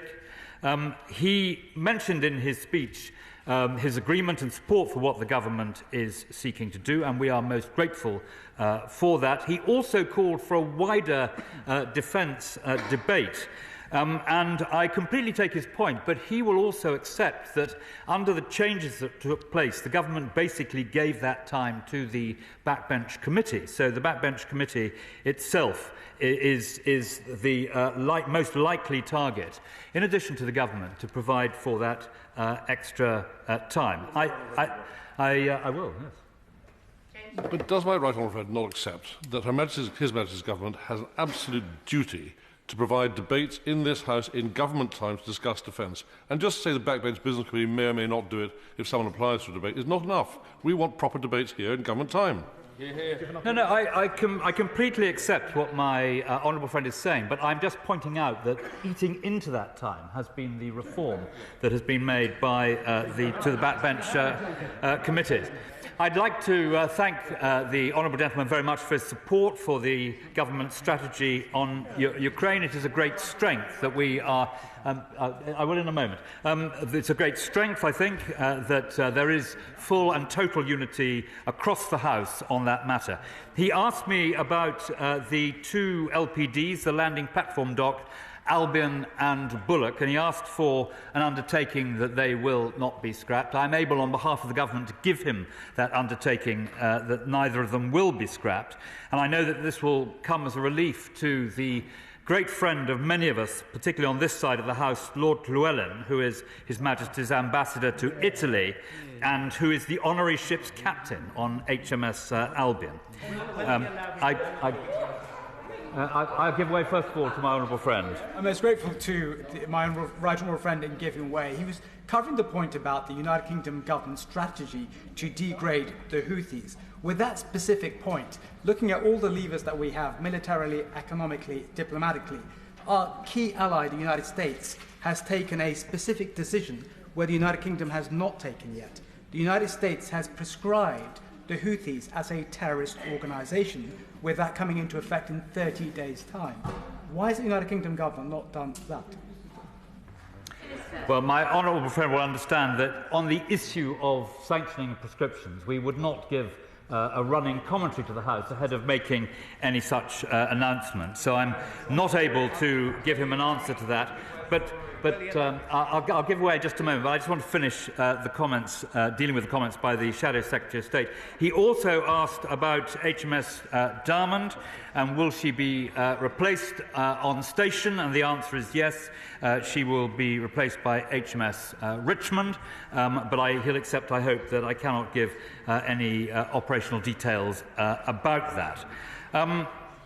He also raised the issue of Israel-Gaza, and which is adjacent to this debate, if not directly part of it. And this was similarly raised by the honourable gentleman for Hammersmith, for Manchester Withington, whose son we thank for his service, my right honourable friend for North Somerset, the honourable lady for Oxford West and Abingdon, the honourable gentleman for East Lothian, and indeed the shadow spokesman who has just spoken on these matters. And colleagues throughout the debate who've raised this point, I want to reiterate that there is no link between our action of self-defence in the Red Sea and the situation in Israel-Gaza. The Houthis are using these events in Israel and Gaza as an excuse to destabilise the region further, while the Houthis are trying to paint themselves as protectors of the oppressed.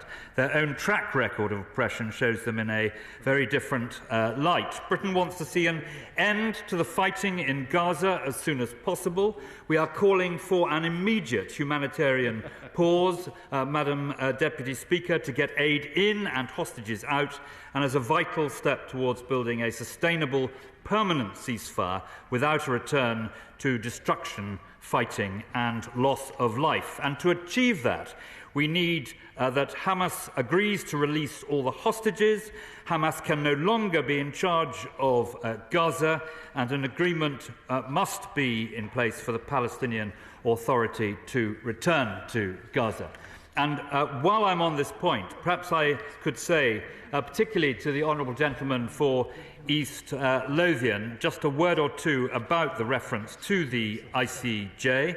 The government believes that the referral by South Africa to the International Court of Justice is unhelpful, but of course we respect the role and independence of the ICJ.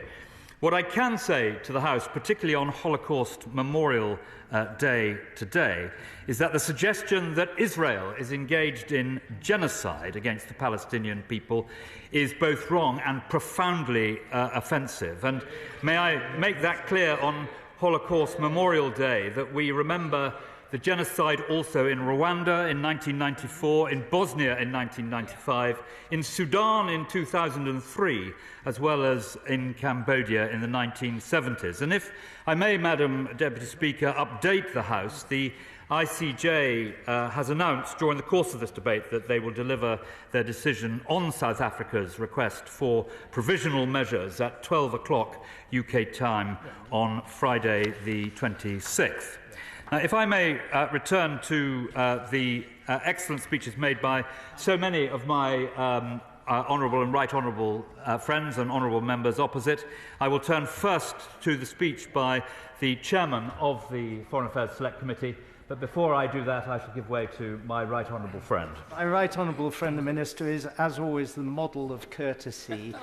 For the avoidance of any lingering doubt, and I'm sure this can be avoided because I'm getting very positive signals from the Defence Secretary sitting to his left, would he like to confirm that HMS Albion and HMS Bulwark, whose planned out-of-service dates are 2033 and 2034 respectively, not only will not be scrapped ahead of time, but will not be mothballed either? He is absolutely right to detect the supportive view of the Secretary of State for Defence while he was speaking. Now, if I may now return to... I give way to my honourable friend. As a former serviceman, I have a simple view that quantity has a quality all of its own. He would say that. So can the Minister please assure the House whether or not the FCDO has asked the MOD for additional platforms to be sent to the region with a view to both offering deterrence against aggressors and also ensuring safe passage of British shipping? Well, my honourable friend will have heard the words of the Prime Minister explaining both what the strategy is and how we are implementing it. And I can tell him that the Foreign Office and the Ministry of Defence are perfectly joined in every sense in pursuing that strategy. So turning to my honourable friend for Rutland and Melton, who in these matters, of course, is something of a poacher turned gamekeeper, or maybe it's a gamekeeper turned poacher, because she was previously a distinguished member of the diplomatic corps. She spoke and delivered trenchant support for our actions. She spoke up for Arab-led initiatives in the region. And I thank her very much also for agreeing to organise a workshop on Iran in the House of Commons for half a day. Turning to the honourable gentleman for West Dunbartonshire, he asks who we are listening to, and the answer is we are listening to the House, and he will have heard today a House united. He set out the challenges facing the defence budget, and there are many people in the House who will understand and agree with him that the challenges are significant, but we are tackling those challenges. I will in a moment. My honourable friend for Elmet and Rothwell spoke warmly and rightly about the Royal Navy. We thank him for his support, and he gave us the House a geopolitical discourse, in particular on the challenges to the global food chain, and the whole House will have heard what he said. My honourable friend for North Wiltshire reminded us of the excellence of his book, and we authors must stick together. And he also explained, as the Prime Minister did, why Parliament was not consulted in this set of circumstances, a point that was then also visited by two honourable gentlemen opposite, and to which I will come in a moment. I give way to the honourable gentleman. I'm very grateful for the Minister for giving way on a point of listening. There has been concern about a change of registration or vessels going through the Red Sea, notably those changing to the People's Republic of China. If he can't give me an answer today, maybe he might want to write to the Defence Committee, or indeed the Chair, who is sitting in their place, about how many vessels, merchant fleet, are changing from their country of origin to become registered within the People's Republic of China, and if Chinese vessels registered in the People's Republic have been targeted. He asked me a detailed question, Madam Deputy Speaker, and both the Secretary of State for Transport and the Secretary of State for Defence will have heard what he has said, and I'm sure they will be happy to write to him. My honourable friend, the Right Honourable Member for North Somerset, spoke about the danger and the nature of the Iranian regime, and eloquently set out the threat to international maritime law. And as I said to our honourable friend, I cannot give a commentary on the issue of IRGC prescription, but I can tell him that we have heard the views of him and other Right Honourable and Honourable members. Will you give way now? I will, yeah. Thank you, Madam Deputy. I'm very grateful to my right honourable friend for giving way, but he also will recall that I mentioned on several occasions now why were Iran Air still flying from Heathrow and why are Iranian banks still trading in the City of London. Separate issues, but nonetheless important alongside the prescription issue. Well, I will ensure that my right honourable friend has a detailed answer on where we stand on both those two issues. The Honourable Lady for Oxford West and Abingdon spoke movingly and also compellingly, as I think the whole House agrees, about the importance of the two-state solution, not just being in the interests of Israelis and Palestinians, but of the wider region and of all of us here in the UK. And my honourable friend for Meon Valley gave powerful warnings about the dangers of starvation in Yemen, and also a point echoed by the honourable gentleman for Kearns. The honourable gentleman for Ross and Skye supported working more closely with the region and the importance of tackling wider examples of instability. And the whole House will have been grateful for his remarks, and in particular for the wise words he spoke about Ukraine.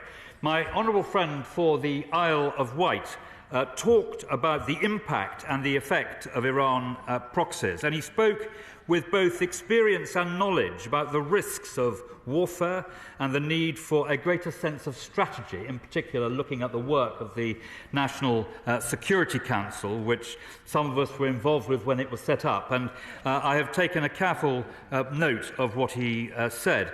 The Right Honourable Gentleman for Hayes and Harlington mentioned that he thought he was joining a debate with defence nerds, and I want to assure him of a warm welcome to our number. He, along with the Honourable Gentleman for Tiverton and Hollington, spoke about the importance of having a vote. And I think that the government has made clear that it's neither practical nor sensible to publicise an action like this in advance. It could both undermine the effectiveness of the action and potentially risk the lives of armed forces personnel involved. And in the interesting inner debate between him and my honourable friend. My view was that my honourable friend had the better of that debate. I'll give way, of course. What about the situation of retrospective approval? Well, I think that was the point. That was the point he raised, and which my honourable friend, I thought, answered with great eloquence. My honourable friend for South Dorset spoke using his detailed military knowledge to the advantage of the House with considerable historical analogy, and the honourable lady for Bath warned the House about the importance of defending international maritime law. Of course, I give way to... Most great, honourable friend. I did ask whether why the aircraft carriers are not being used in the Red Sea, and I'd be grateful if some answer could be given. Well, the issue of the use of the aircraft carriers, one of which is heading to a NATO exercise anyway, will be kept under review. And if the assets which they bring to bear on our central aims in this matter are appropriate, then, of course, the right decision will be taken. And finally, I think I've already answered the point from the honourable gentleman for Tiverton and Honiton, which my honourable friend for North Wiltshire engaged with specifically.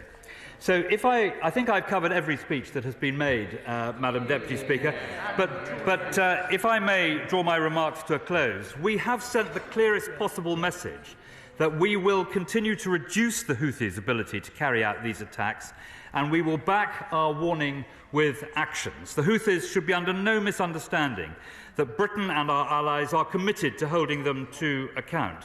Yesterday's statement from 24 countries condemned and demanded an end to the Red Sea attacks. Military strikes are just one part of our wider response. Firstly, we are increasing our diplomatic engagement. The Prime Minister spoke to President Biden about these issues on Monday night, and the Foreign Secretary, who is even now in the region and will be visiting a number of different countries. He has a meeting today with Prime Minister Netanyahu, and he met his Iranian counterpart last week. And he made it clear that they must cease supplying the Houthis and use their influence to stop Houthi attacks. Secondly, we must end the illegal flow of arms to the Houthis. We've intercepted weapon shipments in the regions before, including components of the very missiles used by the Houthis today. And those who supply such weapons to the Houthis to conduct these attacks are violating UN Security Council Resolution 2216 and international law. And thirdly, we will use the most effective means at our disposal to cut off the Houthis' financial resources where they are used to fund these attacks. And finally, Madam Deputy Speaker, we need to keep helping the people of Yemen, who have suffered so grievously as a result of the country's civil war, and who the Houthis' actions make worst. And we will continue to deliver humanitarian aid and support a negotiated peace in that conflict. That is the position, Madam Deputy Speaker, and ministers are absolutely committed to keeping the House fully informed as the House sees fit. Thank you. The question is that this House has considered the situation in the Red Sea. As members of that opinion say aye. Aye. Of the contrary, no. I think the ayes have it. The ayes have it. And so we